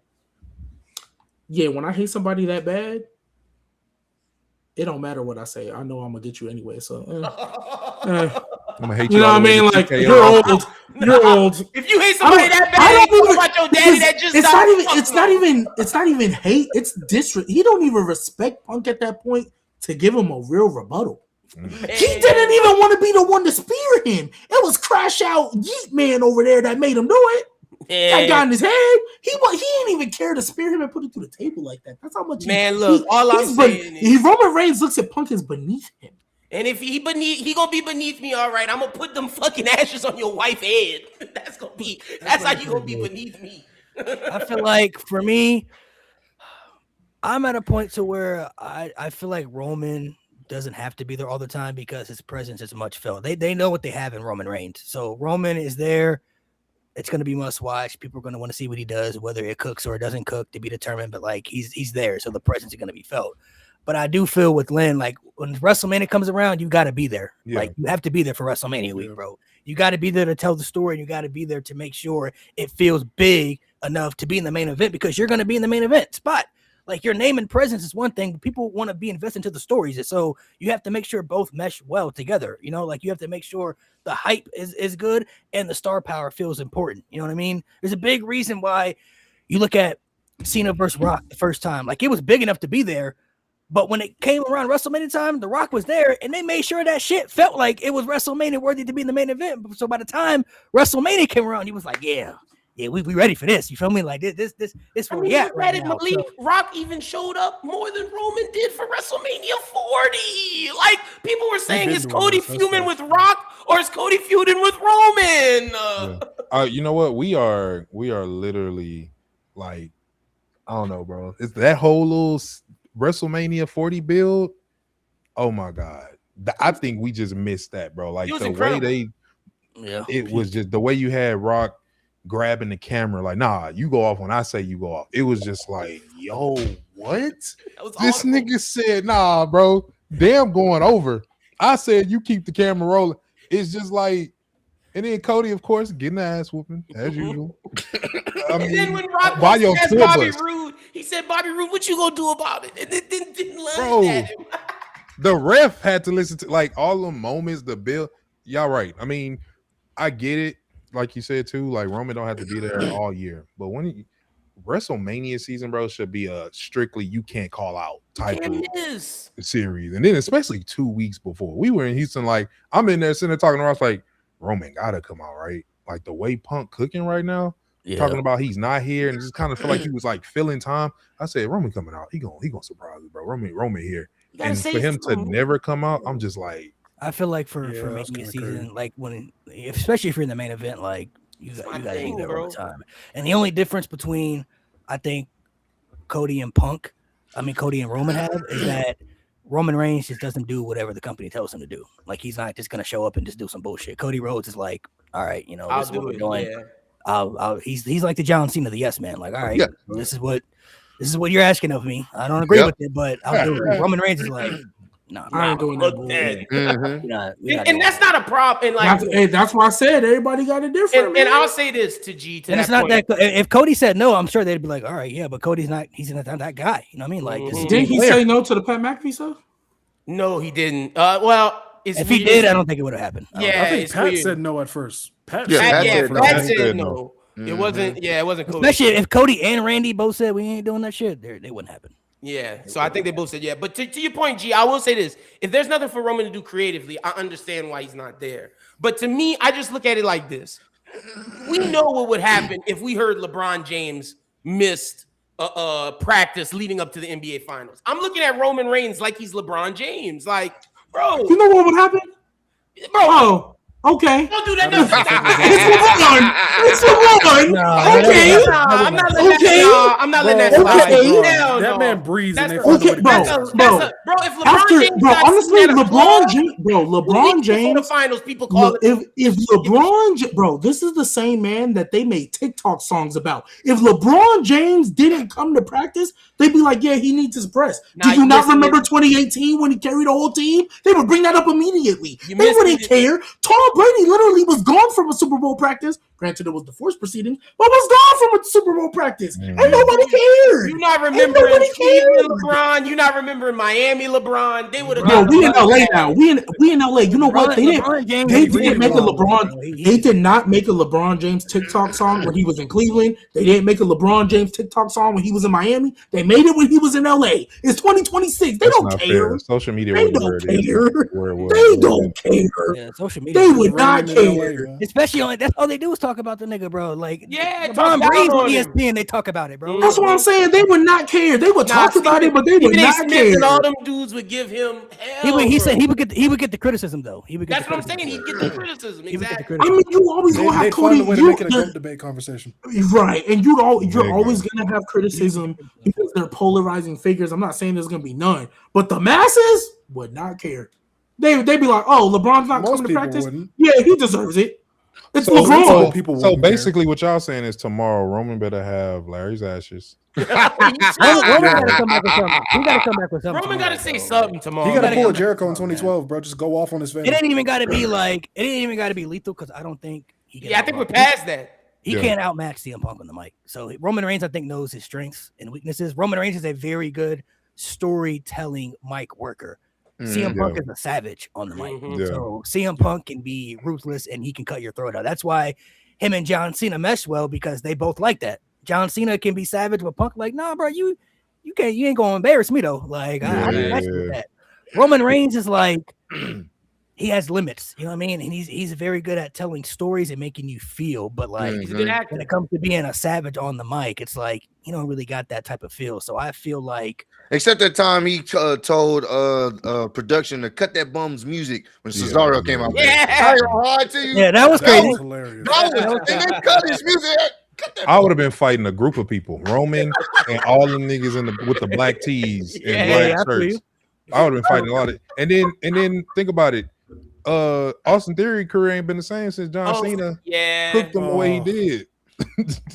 Had That's to why be- like there's Theory certain, had to wear there's pants. certain levels to the mic work. That's why I feel like before we give our predictions, no matter what Roman says, CM Punk is not really gonna be like, I ain't worried about what you saying, bro. yeah.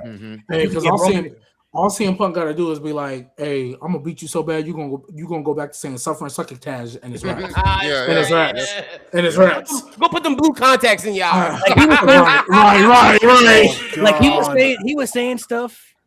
Like Punk was saying stuff in his promo, like he talked about Roman like failing at football, but like that wasn't even true. He had cancer. You feel me? So he had, Yeah. but like Oh my the fact that he even said that, people was like they still didn't care. It's like, oh yeah, came from CM Punk. So Roman like, gotta- he The gonna have to whole swing dog on food AJ thing. Lee or something. so it's gotta be, It's gonna have to- I ain't say it got to connect, but so you to gonna have to go around Some. everybody's predictions. Mhm.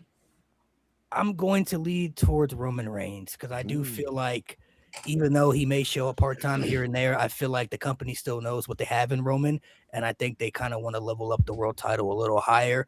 And to go to what G said, I do think whoever beats Roman for the title is just going to have more importance to it, especially if it's going to be a Braun Breaker or Obafemi. Those guys beating Roman kind of propels them up a little further if they're trying to take them there. Not saying CM Punk can't do that, but when you beat somebody like Roman now at this stage, it's supposed to mean something. Where CM Punk can lose, and it's just kind of like he's another guy on the roster. So I just kind of feel like, and I also kind of feel, I still feel they want Cody and Roman both to be champions in the company. That's what I still believe.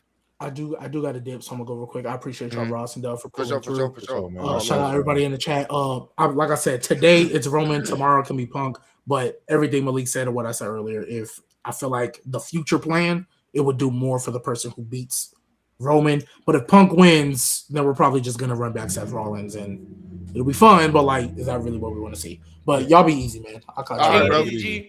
right, bro. Kind of the same sentiments. I mean, when you think of Roman Reigns now, he's at that Mount Rushmore of talent. They finally have gotten him to that point where when you think of someone that's incredibly over, whether a champion or not, you think of Stone Cold, think of The Rock, think of John Cena, you think of the Undertakers of the world, and you think of Roman Reigns. And if they announce a show that Roman Reigns going to be there, guess what? Tickets are going to move. Not to say that tickets ain't moving because of CM Punk, but more tickets are definitely going to move when Roman is just featured on the show. And I do think with them going, if they do this right, with the whole Oba situation, with the whole Braun Breaker, I agree with Malik's point. I think the room for like the ceiling being higher, beating Punk is different than beating Roman. When you beat Punk, that's still a good thing. That's still tough, but it's not gonna be as a bigger like wow factor because you beating Roman Reigns. Roman Reigns, the guy that's always on his yacht. Roman Reigns that had the title for 1,400 or 1,300 days. That Roman Reigns. Okay, you know what? All right, now we have something here. So I think that's the main reason. I just hope that he's there a little bit more often if he does win. But I'm going with Roman Reigns to get the win here because I think for them, they want to really probably establish the world championship, the world title on a higher pedestal as well. Not to say that CM Punk hasn't been doing a good job of what he's been given, but they want to really put that up there. And they want Raw to be like, the flag. I mean, it don't have to try hard to be the flagship show, but they still want to keep that moniker. We got Roman Reigns, the world heavyweight champion, on the show. Now you can cook because now Roman is the champion. Guess what? You can do a Gunther and Roman because Gunther wants that world title back. We've never gotten that. We can do Oba and Roman. We've never gotten that. We can do a Braun Breaker and Roman. See the different levels of new stars and potential matchups because he's the champion now. Not just, I'm beating you for some fucking tennis shoes. No, I'm beating you because I know you're the top of the guy. You're the top guy, and now I want to take that title from you. Because love CM Punk, but we're not trying to see a CM Punk and Gunther again. We already saw it. And that was a great match, but we already saw it. And you still got what the match was supposed to be, which was supposed to be, I think, Roman and Seth. That one-on-one was supposed to most likely happen at this year's WrestleMania. That was the story that they wanted to tell. So guess what? You can cook with that. Now Roman's the champ again. And Seth is now having the chase. There's so many more stories and layers that you can do with Roman being the champion, and that's the only reason why I'm going with it. If it's CM Punk, I'm not tripping, but I just think there's better fresh matchups you can tell with that. So I'm going with Roman. Yeah, I agree with both of y'all said. I mean, it's the same for me. I do feel like it's time to start building some new stars. Show that the young guys can go ahead and carry the company.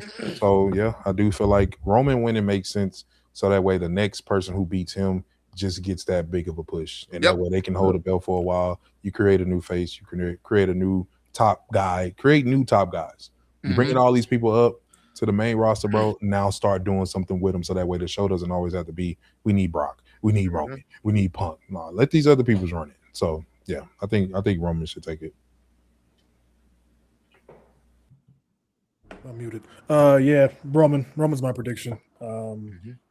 And I'm really fine going either way. These are my two favorite guys on the roster anyway. So, and yeah, like I said, if Roman's there more often, I don't really see an issue with him winning it again. I know a lot of people said after the 4-year reign he'd never win again. I always thought he'd win eventually, at least one more run.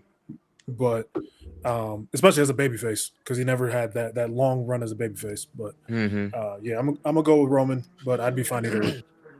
I want CM Punk to win, but as a CM Punk fan, but the point y'all made, it makes a bunch of sense. And me being a commentator on the show, I don't want my record of predicting to be wrong. So the fact is, the company loves Roman Reigns, which y'all said is why I'm leaning that way of the future guys he could put over. It makes sense. I can see Roman Reigns winning. That's why I'm gonna pick him. Yeah, like I said, I also think they want. We haven't had Cody and Roman both be champs at the same time. You know what I mean? So it's like, who's really the guy? Who's really the one that's going to be, you know, to carry it? Could Roman show that, like, hey, I ain't got to be here that much to still prove that I'm the guy? Or can Cody be like, no, it's mine now. Like, it's my spot. So, and he did say he made the belt. He did make that comment while he was telling Punk why I'm choosing you. He had that ideology like, the belt don't make me, I make the belt.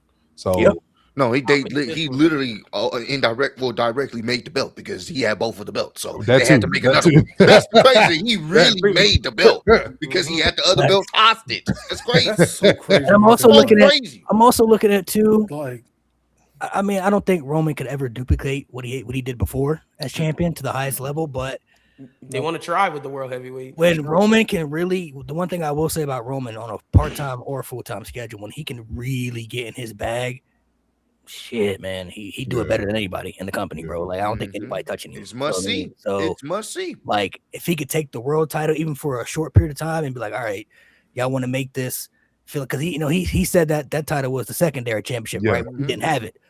But now he can be like, well, I could take it and I can show you I can make this from number 2 to number 1. So if they want to level that up, I mean, there's no better guy to put it on, you know what I mean, than him if they want to do it that way. So ain't this like the second time the World Heavyweight Championships main event WrestleMania? It hasn't been in the main event since. First time it's main event in night 2. First time it's main event in night 2. It's the first time the World Heavyweight title has been in the main event since 30 WrestleMania. Oh God, yeah, you're right. Yeah. That makes it even better. They got rid of it, remember?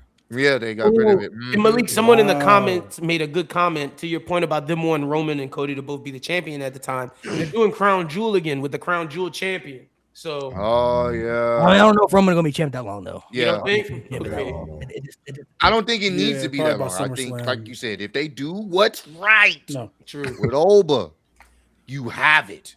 Oh, then you could get Oba and Braun at the Crown Jewel champion. You could do that too. It's interesting for me because with Cody and Roman being in the main events, I'm just like, it's hard for me to see both of them losing. You know what I mean? Like somebody gonna lose. Losing that spot. And one of them could lose. They keep putting Cody in these stories where it's like he goes into WrestleMania as the champion, and now you're kind of like, well, he has to lose because this person. Yeah. So, but I'm like, WrestleMania 24, the World Heavyweight Championship. Yeah, but I'm like, I don't look at it. I don't look at Cody's story the same as last.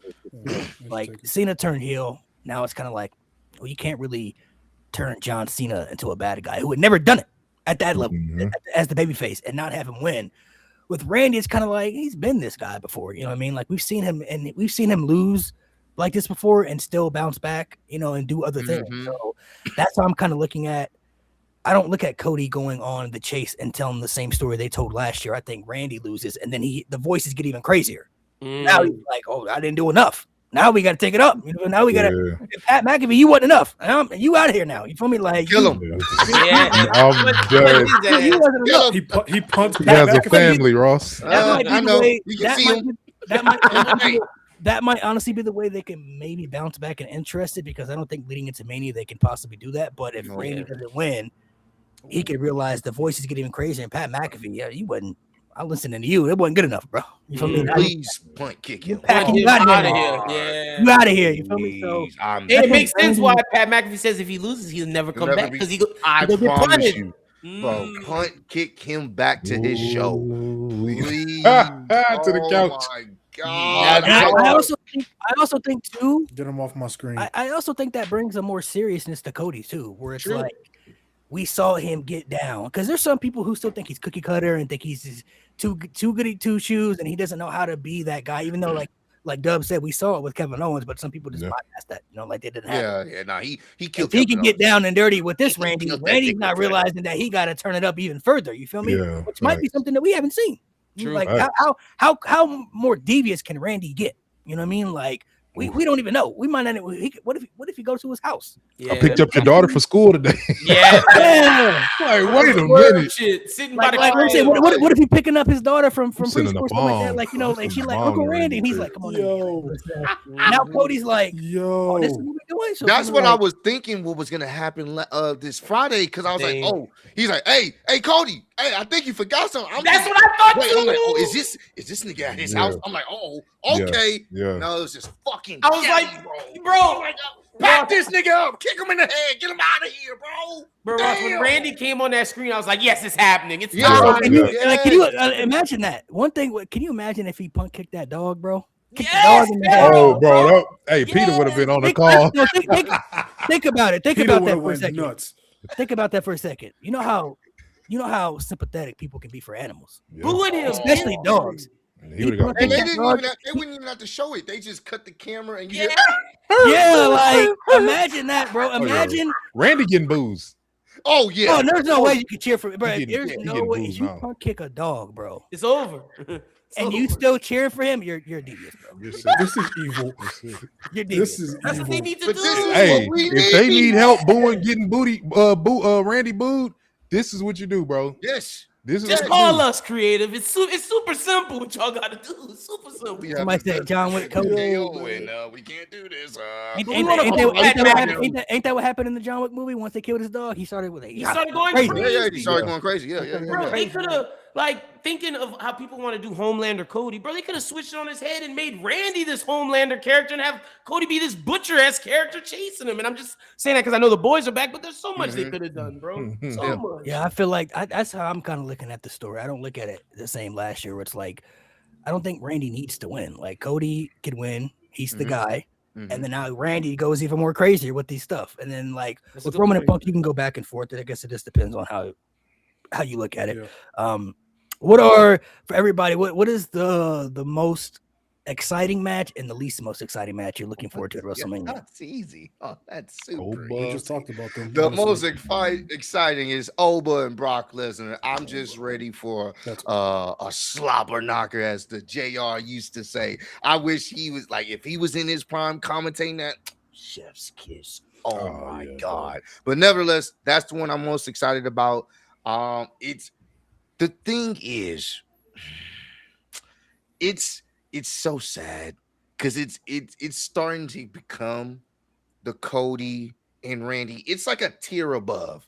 The only reason why it's not because you got B-Chin and Jade and Rhea, and they are catering Hall of Fames, not Rhea and Jade, but everything else involved in it. So anybody that even came up with the storyline and the creative, they are also terrible catering. So to be honest with you, that's the only reason why it's beating it out, is because even with Pat McAfee and this whole situation, I still am just wanting to see if they're going to put the title on Randy. Honestly, that's really kind of where I'm at with it. I'm not even just as excited for the match, just more so what's going to happen after the match. Are they going to put the title on Randy, or are they going to, actually pull a swerve and have Cody win? But this match, the build, I just don't give a damn. As long as Jade wins, I don't really give a damn. So that's my least favorite match right now. The exact same. Jade and them is the least.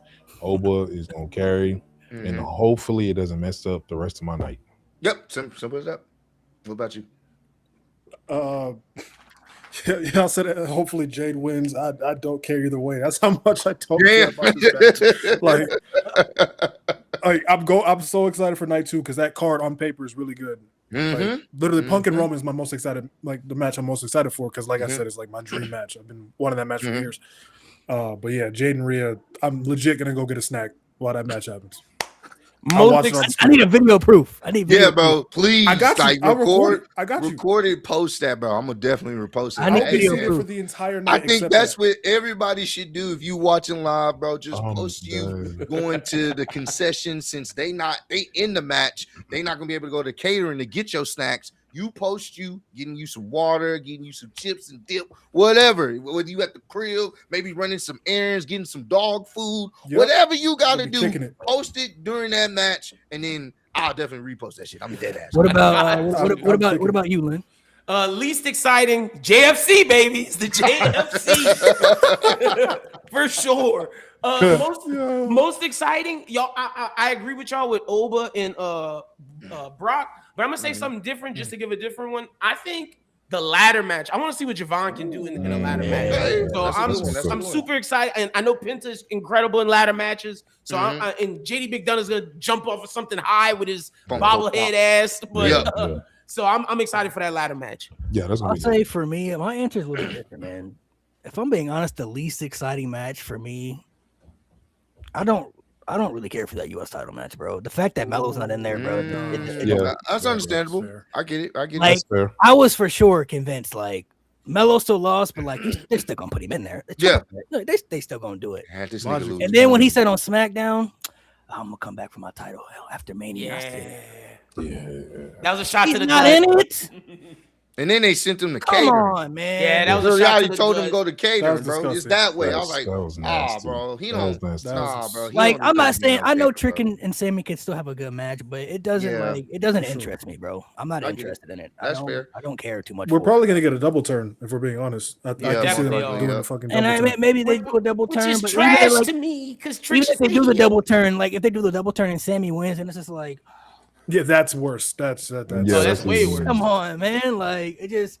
I love. I know Melo wouldn't have, too, but no. I know Carmelo wouldn't have won, but it's like with him not not added to that match. I feel He like should that have been would have there. added more pizzazz to the match. I think it would have made the match better too overall. And But you could tell, you can start cooking those stories because Yep. I'm sure there would have been a situation where if you have Trick win, now you can. Well, hey, there was Sami involved in that. Let's run our one-on-ones. You Yeah. know what I'm saying? Because they have history, and you could have built at least these last 2 weeks, expounding just a little bit of the history that people don't know from NXT, and kind of build up this story that, hey, look, we may have to work together to get rid of this motherfucker right here, Sami. Yeah. You know what I'm saying? Like, you can do that. There's so many ways they could have did And that. see, that's why I agree with Dub. I wanted Ilya to be in there so he could have took the pin, so Melo had the excuse to be like, Exactly. nah, I want my ones. Like, let's run our feud for real. You at least make Honestly, him safe. Yeah, when facts. Mania comes around, obviously there's going to be people who aren't on the card. They're going to be sacrificed. Like Tiffany ain't got nothing this year. Yep. Yeah, Chelsea Coachella. Green ain't there. Chelsea Yeah, Green ain't there Coachella. this year. EO might miss. You know what I'm saying? Mhm. Like Mello, and like there's just certain people that I feel like that should be on Mania, and I just feel like Mello was a part of a story that made sense for him to be there, and then they purposely left him off. I just don't So did Melo actually miss? Damn. Yeah, he wasn't on Mania last year either. Yeah. he And he missed. Y'all He was was the y'all missed it, bro. Andre the I Giant. know what he I meant. got it. But Then he he missed. definitely he missed. He said And he it's don't not. miss. He missed again. How you missed 2 years in a row, bro? Come on, It's man. not even his fault. It's Melo keep it's missing. creative. How's they gonna change his name to They Melo? got Keep missing. creatives like Wimby and right when Melo he shoot, keep he goes missing. tins and just grab Yeah, that shit. Melo keep missing, bro. That's cold. Oh man. All right, before we head off here, this is just for Dub and G. Dub and sorry, no, I said G. This is for Dub and Ross only. We do this game on here called Pick Between the Two. So since Mo and Lynn have done this many times, we'll keep them out of it. This is just between you two. What I'm gonna do I is got to dip, Malik. I appreciate y'all. Nice meeting y'all. All right, bro. Brody. Ross, All right, nice appreciate you, meeting Brody. Dub. Man. Y'all take it easy. For sure. All right, Likewise. so the game is pretty simple. This will be in the clutch edition, I guess you could call it. In the clutch edition, pick between the two. You're just gonna tell me what superstar you think is better between the two individuals that I name. It's just gonna be a preference between who you think is better overall. So I just want to see how much y'all have in common and how much y'all don't have in common when it comes to these these picks here. So first one I got up, and I'll let Ross go first, and then Dub, you can go afterwards. Okay, cool. So pick between the two in the clutch edition. Who is the better superstar overall? Starting off with The Undertaker or Stone Cold Steve Austin? Stone Cold. I mean, you see the belt back there, and I love the Undertaker. You see the belt back there? You see that? You see that? Yeah. It's last break, I lose my shit. It's Stone Cold, bro. I got in trouble. I had fear over the Undertaker. Same here. That nigga used to scare me. I was like, he's an undead man. How do you beat that? Yeah. No, I'm good. And I grew up in a Christian house, so you talk about dead people. I mean, I know Stone Cold was over the edge, but yeah, Undertaker did a little too much with that. Sacrificing people. What's your answer? You going with Stone Cold? Stone Cold. Stone Cold. Okay. Give me a hell yeah. Mo, you want to put yours in here real quick? This to be different. This is like literally neck and neck for me, but I personally go Taker just for the longevity. But peak wise, Stone Cold guy. Okay. Yeah. So wait. What's your answer then? You can't do No, that. Taker. Overall, Okay. Taker. Okay. Yeah. Okay. He said, what's your answer? All right. So what about this next one? We got Roman Reigns or Randy Orton. Ooh, fuck. Damn it. The thing is, That's not fair. the thing is, Roman really didn't reach his peak until recently, till like COVID, honestly. Majority of his babyface run was not good. Outside of the Shield stuff, it wasn't good. So the only reason why, even though I love Roman, where he's at now, I'm just not gonna ignore that gap where it was just like, oh, brother, get this guy off my TV screen. At least with Randy, it's been just consistently for the most part. Yeah, they, had some up and downs with his booking, but for the most part, you know what you're gonna get with Randy. He has one of the most iconic finishers of all time. Everybody knows what it is. I'm going with Randy Orton, man. Yeah, and I wasn't even watching when Roman was going through that little phase. So I'm glad I missed that whoo, whole suffer succotash. Good before the God. Dog before, food. Yeah. Oh my God. But I'll go Randy for longevity. Like I think like just you can't really beat how long he's been able to be consistently him for as long as he has. So Without for Pat longevity, yeah, pre-pack. Pre-pack. Yeah, pre-pack. Pre-pack. So I'll go Randy. Well, you can put yours in here too if you want. All time, I actually have Roman slightly above Randy Orton. Just because the peak again, ridiculous. Like Randy doesn't quite have a peak like Roman, but his longevity, he's gonna end up with the greatest longevity we've ever seen. Okay. But I'm gonna go Roman Reigns on this one. Yeah, I think that one just depends on what you value more, longevity or peak. I don't think Randy's ever had a peak like Roman's ever reached, but Roman never had the longevity consistently just being consistent on the roster to just, being good or just like kind of steady. So yeah. Next one, we got Triple H or CM Punk. You want me to start off, Ross? Look in my eyes. What do you see? Dakota person. I ain't even have to see CM Punk like that to pick him up with Triple H. It's CM Punk, man. Yeah, it's CM Punk, bro. Oh, y'all both going CM Punk? Okay. Yeah, CM Punk. Yeah. That's my guy. Well, go ahead, you can if you want to. I used to hate Triple H too. So I keep going against them. I got Triple H. I got Triple H. Him and his damn sledgehammer. See, when I started watching, he was a babyface. So heel, evil Triple H was like right before my time. I grew up in the peak of Triple H. Why Triple H? Tell me why. But even when I go back and watch like old heel Triple H, I love him then. It's different too, because you loved him first. Maybe it's different. You loved him first. Yeah, exactly. I hated that nigga, bro. I was so glad when Stone Cold tipped his car over and it flipped over. I thought that nigga was dead. I just watched that. I'm like, hey, why are we sitting on here? Go to the next clip. Yeah. For me, I guess for me, I never hated Triple H. Like he wasn't somebody that I was like. I hated that. I hated him. Like I never hated Triple H. I hated him. I hated him before Brock. I hated Punk at one point. I actually hated Punk at one point. Like despised him because I'm a Jeff Hardy fan. I despise Punk for I get it. Like for like 5 years, there was nothing. Like even like Money in the Bank, like I hated it. Like during that time, like what he did to Jeff was cold. That shit was cold. I'm okay. Let's see. We got a couple more here. We got John Cena or Shawn Michaels. Man, I love John. John is great. He is. But I'm going HBK, man. I'm going HBK on this one, bro. I'm not gonna lie to you, bro. Some of my favorite feuds involve HBK. Even though obviously he did have that hiatus in those few years, still even when he came back, he had put on some banger fucking matches when he was a part of the first Elimination Chamber. That's a very fond memory of mine. The feud he had with Triple H, that blood feud, how intense that shit was.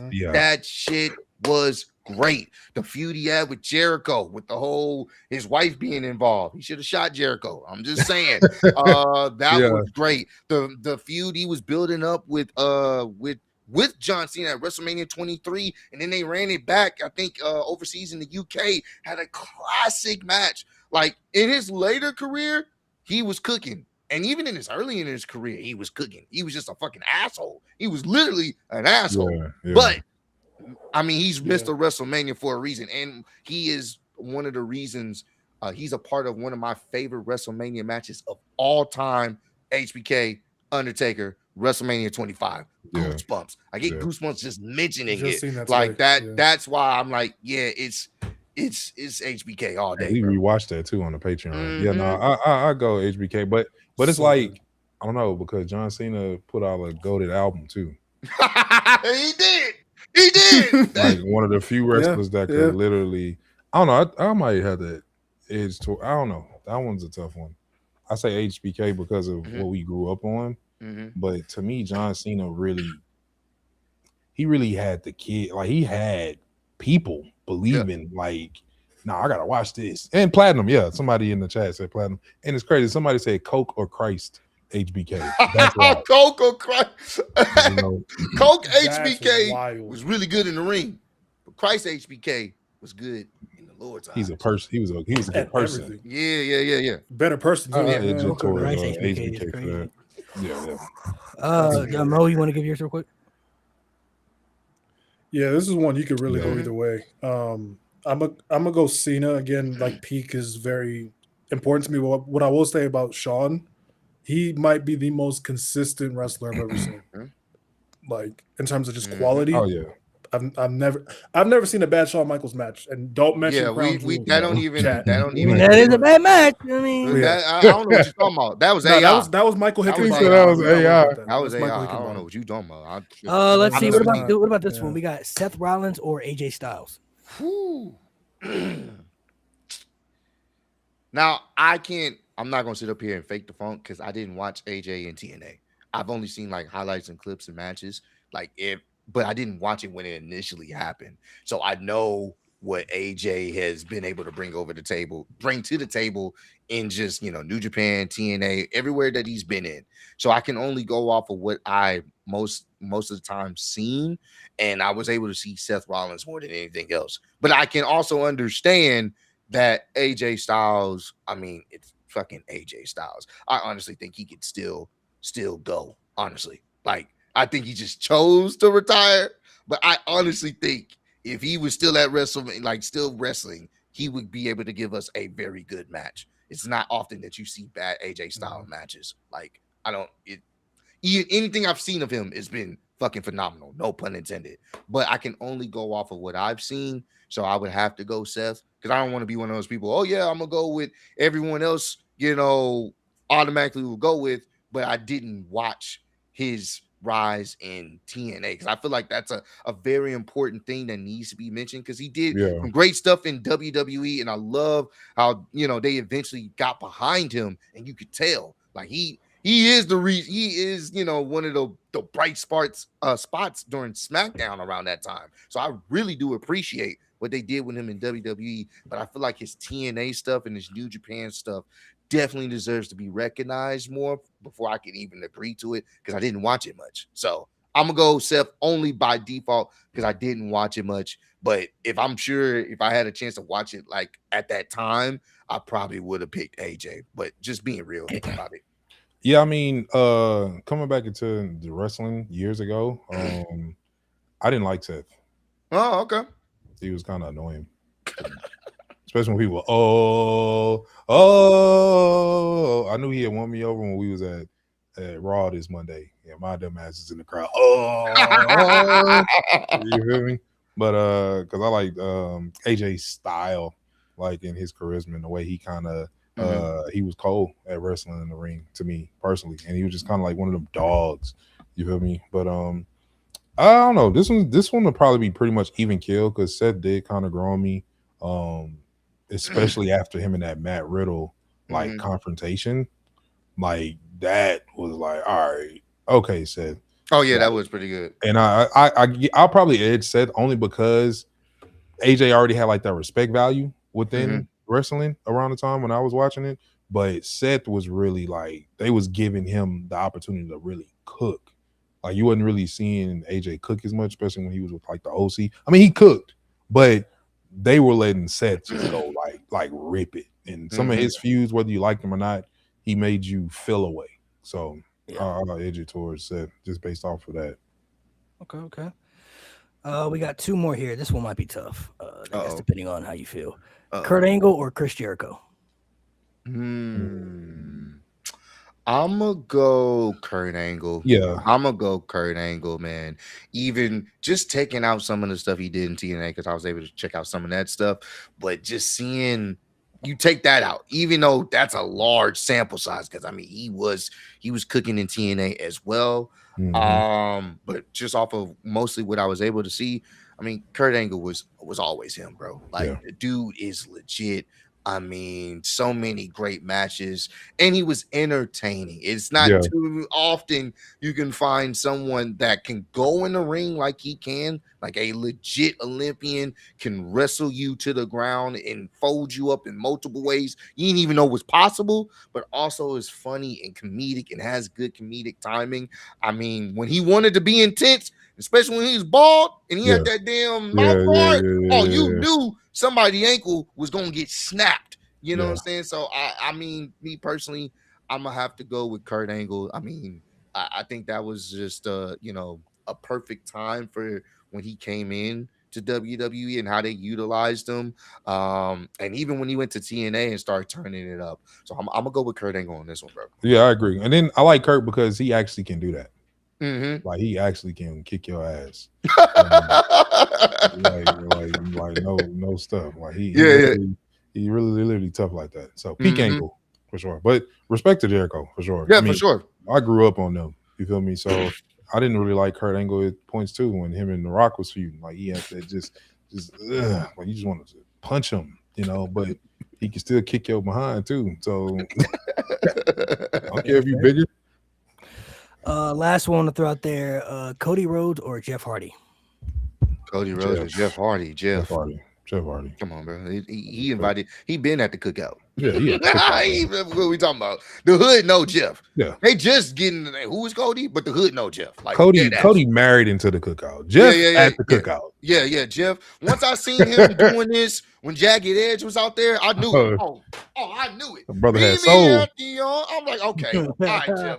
All right, bro. You good, bro. You good, bro. Come on, man. Come on down, man. You gotta do one more. You gotta say The Rock versus somebody. Maybe Rock versus Brock. Oh, that's an easy one though. That's too easy. Bro. What type of answer is that? Hulk Hogan or Brock Lesnar? Gotta pick one. All right, y'all. I think my connection going out. I think my connection. Yeah, you wanted another one. You wanted another one, bro. There you go. See my connection, bro. Ain't no way. Hulkamania or the Beast, man. No way, bro.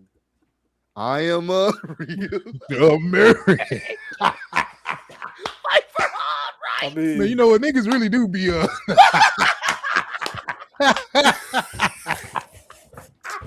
niggas do be tripping sometimes. Hey, he had a cold theme song. I ain't gonna cap it. The theme song was kind of cool. I'm not gonna cap. It's just like hey. You know what theme song better? You know what theme song that's better than? What? Slow Chemical. All right, bro. there you go, All right, Ryan bro. again. I appreciate you. Yeah. Matter of You know what fact, I'm saying? you made me All have to do it again. Real All right, American. All right, bro. All right, Go bro. to theme right there. All right, bro. All right, bro. All right, Theme. all right, bro. Say, hey, No nah, lies being that told, is bro. No lies wild. being told over here. I don't Nah, see no bro. lies. I don't see no lies. All right, bro. That's all right. They said Malik got the yellow do-rag Yeah, I for a see. reason. I'm Oof. done. I see. It makes sense now. It all comes full circle. So I say, well, let me tell you something, brother. You wanted one? I don't know who I can match. Let's see. I'm trying to think That of is the Rock. I wild. use all the top tier people that you could use for the Rock. Let's say Rock and Austin. What were you saying? Rock or Austin? Woo! I'm more I of a, got it's really 1 and 2, like one A, 1B for me, but Yeah, it'll bro. definitely be Rock. it'll be Stone Cold for me. Yeah, those are interchangeable. It just Yeah. depends on what Yeah, day, actually. What day? You know? Low key. Yeah, it just depends on what day, and it's interchangeable. Those are our legends, you know, our goats, and you know, what I'm saying, it was dope to be able to witness that when some of these Our things era, happen. bro. Yeah, bro, that was some fun shit. There was some bad shit. Y'all lucky, There was man. some awful shit going on, but when the stars showed up, hey man, I feel like Attitude, Ruthless Aggression era, like that span was like such a fun time. so Yeah, fun, bro. bro. So fucking fun. Like, of course, there's bad things that you can point out from Mhm, every mhm. era. Like, there's Yeah. some bad things about the Attitude era, some Yeah. bad things about the Ruthless Yeah. Aggression era. All eras got bad, but like, Yeah. you look at the stars that was in there, the stars that got built, the stories, the moments, like Man, that was peak time to be like a real, especially if Yeah. you're just into WWE alone. Like Yeah. that time frame, Attitude era, Ruthless Aggression era, like oh man, that was a real fun time. I'm so glad I caught the little bit of the Ruthless Aggression. Before- I'm glad I got that. little Before bit. social media. Yeah, before it Mhm. switched Before over. social media, social before everybody media, was all that up stuff, with like- phones, you were in the moment, bro. so It just- fun, bro. I thought people was really dying. I just, you know, it was a lot. Niggas getting thrown off stage, electricity popping up, all kind of, you know, you like, oh, he just hit him with a car, bro. He just, you know, like, The only other time He really watching dumped that him I off a felt forklift. that WWE got back to an era that I felt was like fun to watch was the NXT Black and Gold. Like that time was like, that was so fun. That was an era that made me feel like, bro, I can't miss. You know, like I Yeah, have bro. to, I gotta experience it. I gotta see Them this. takeovers. Yeah, bro. Like the Just quality and kids. stuff, everything they were my doing. Like God. that's why I feel bad for people who like when I was talking to people about that stuff and they were like, "Oh, I didn't watch NXT." I'm like, bro, how was y'all missed that? You missed that time? That was God, a good. That's when the product on the main roster was just kind of boo boo. Bro, NXT was carrying. NXT. It was WrestleMania weekend was reserved for NXT Every time it was taken. It was the main show. You knew you was gonna get some bullshit, but NXT takeover. Oh, you knew you was about to cook. Takeovers never were bad. The stories made sense. The characters felt important. Like they were getting over the most outrageous people that you just knew wouldn't survive on the main roster. But in NXT. Yeah. Oh, it was over. That was over in NXT. Like you just it had that feel to it, man. Like NXT, like 20. I started watching in 2014. So from 2014 to like 2019, that time frame was like Black and Gold, bro. That Black and Gold. You look at WrestleMania 32 weekend, bro. Like 32, that Mania was buns, and then Takeover Dallas was just Takeover. We had Takeover New Orleans, and then you had WrestleMania 34 the next day, bro. There's the Malik WrestleMania. That's how big of a gap it was, bro. Yeah, maybe at 34, and then but Takeover New Orleans the day before, bro. So peak, bro. Man. So peak. Like that time frame was really special, man. What a time. What a time, man. All right, guys. We're gonna go ahead and sign off. Make sure you guys subscribe. We've been on here longer than I wanted to, but time pass by when you're having fun, man. For sure. Had a lot to talk about, man. So appreciate you guys for coming through in the clutch. Make sure you guys subscribe to their stuff. Check out their YouTube's, Twitch. Show some love over there. Make sure you guys subscribe to the No Name Wrestling Podcast, YouTube channel, Twitch, all that stuff to check it out, man. Appreciate you guys for coming through. Much love, man. We had about 600 people in here at one point, man. Hey, that's what's up. That's what's up, man. Much respect, guys. Thank you guys for coming through. We'll be doing a little collab tomorrow. I want to pick it up. Yep. I don't know if that is that gonna be live or pre-recorded. Oh no, we're gonna be live. Live, okay. Yeah. We'll be live over there tomorrow on their channel. I'll be there. We're gonna pull up. They got some. Listen, bro. I've been seeing some of the stuff y'all been sharing. I've seen and some of the stuff y'all been sharing. I saw one of the clips today, bro. The toenails, that shit was crazy. I said, hold up, bro. What is this going on, man? It was crazy when I was hearing it. I'm like, hey, I was like, whoa. Dude's doing that. And then you got niggas in the comments like, I mean, but if the red dude, the red dude is crazy. Niggas like, man, you crazy, but let me go ahead and get this little 500. No, but hey, squad, make sure y'all go pull up on the homies as well. Y'all see the name of the stream right now on Twitch. So make sure y'all go pull up podcast, man. Bro. Showing some love on YouTube. Support them, bro. It's love, man. Appreciate you guys once again for coming through. Once again, subscribe, show love. Hopefully, WrestleMania. We'll try to keep positive. Fingers crossed. You got to keep a positive mindset going into it because WrestleMania, you don't want it to suck. You know what I mean? You want it to be good. So hopefully it'll deliver. Everybody's expectations will be met. Well, you can't please everybody, right? So you can't please everybody, but you can try to do the most basics of the situation. As long as you get the basic right, I don't give a fuck about nothing else. You got it. You good. To sign off here, what is one thing they could do to completely just ruin WrestleMania? It's gonna ruin everything. Brock beat Noble. Brock beat Noble. Brock beat Noble. That's it. That's don't matter. Asinine.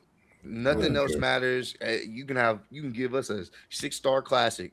People are still gonna be like, yeah, that was cool, but Brock beat over. So even if Pat McAfee comes out, I don't care, and he helps Randy win, and he's the one holding up the title, like he won the championship, like I'm the champion. Care. That's cool. As long as Brock don't beat him.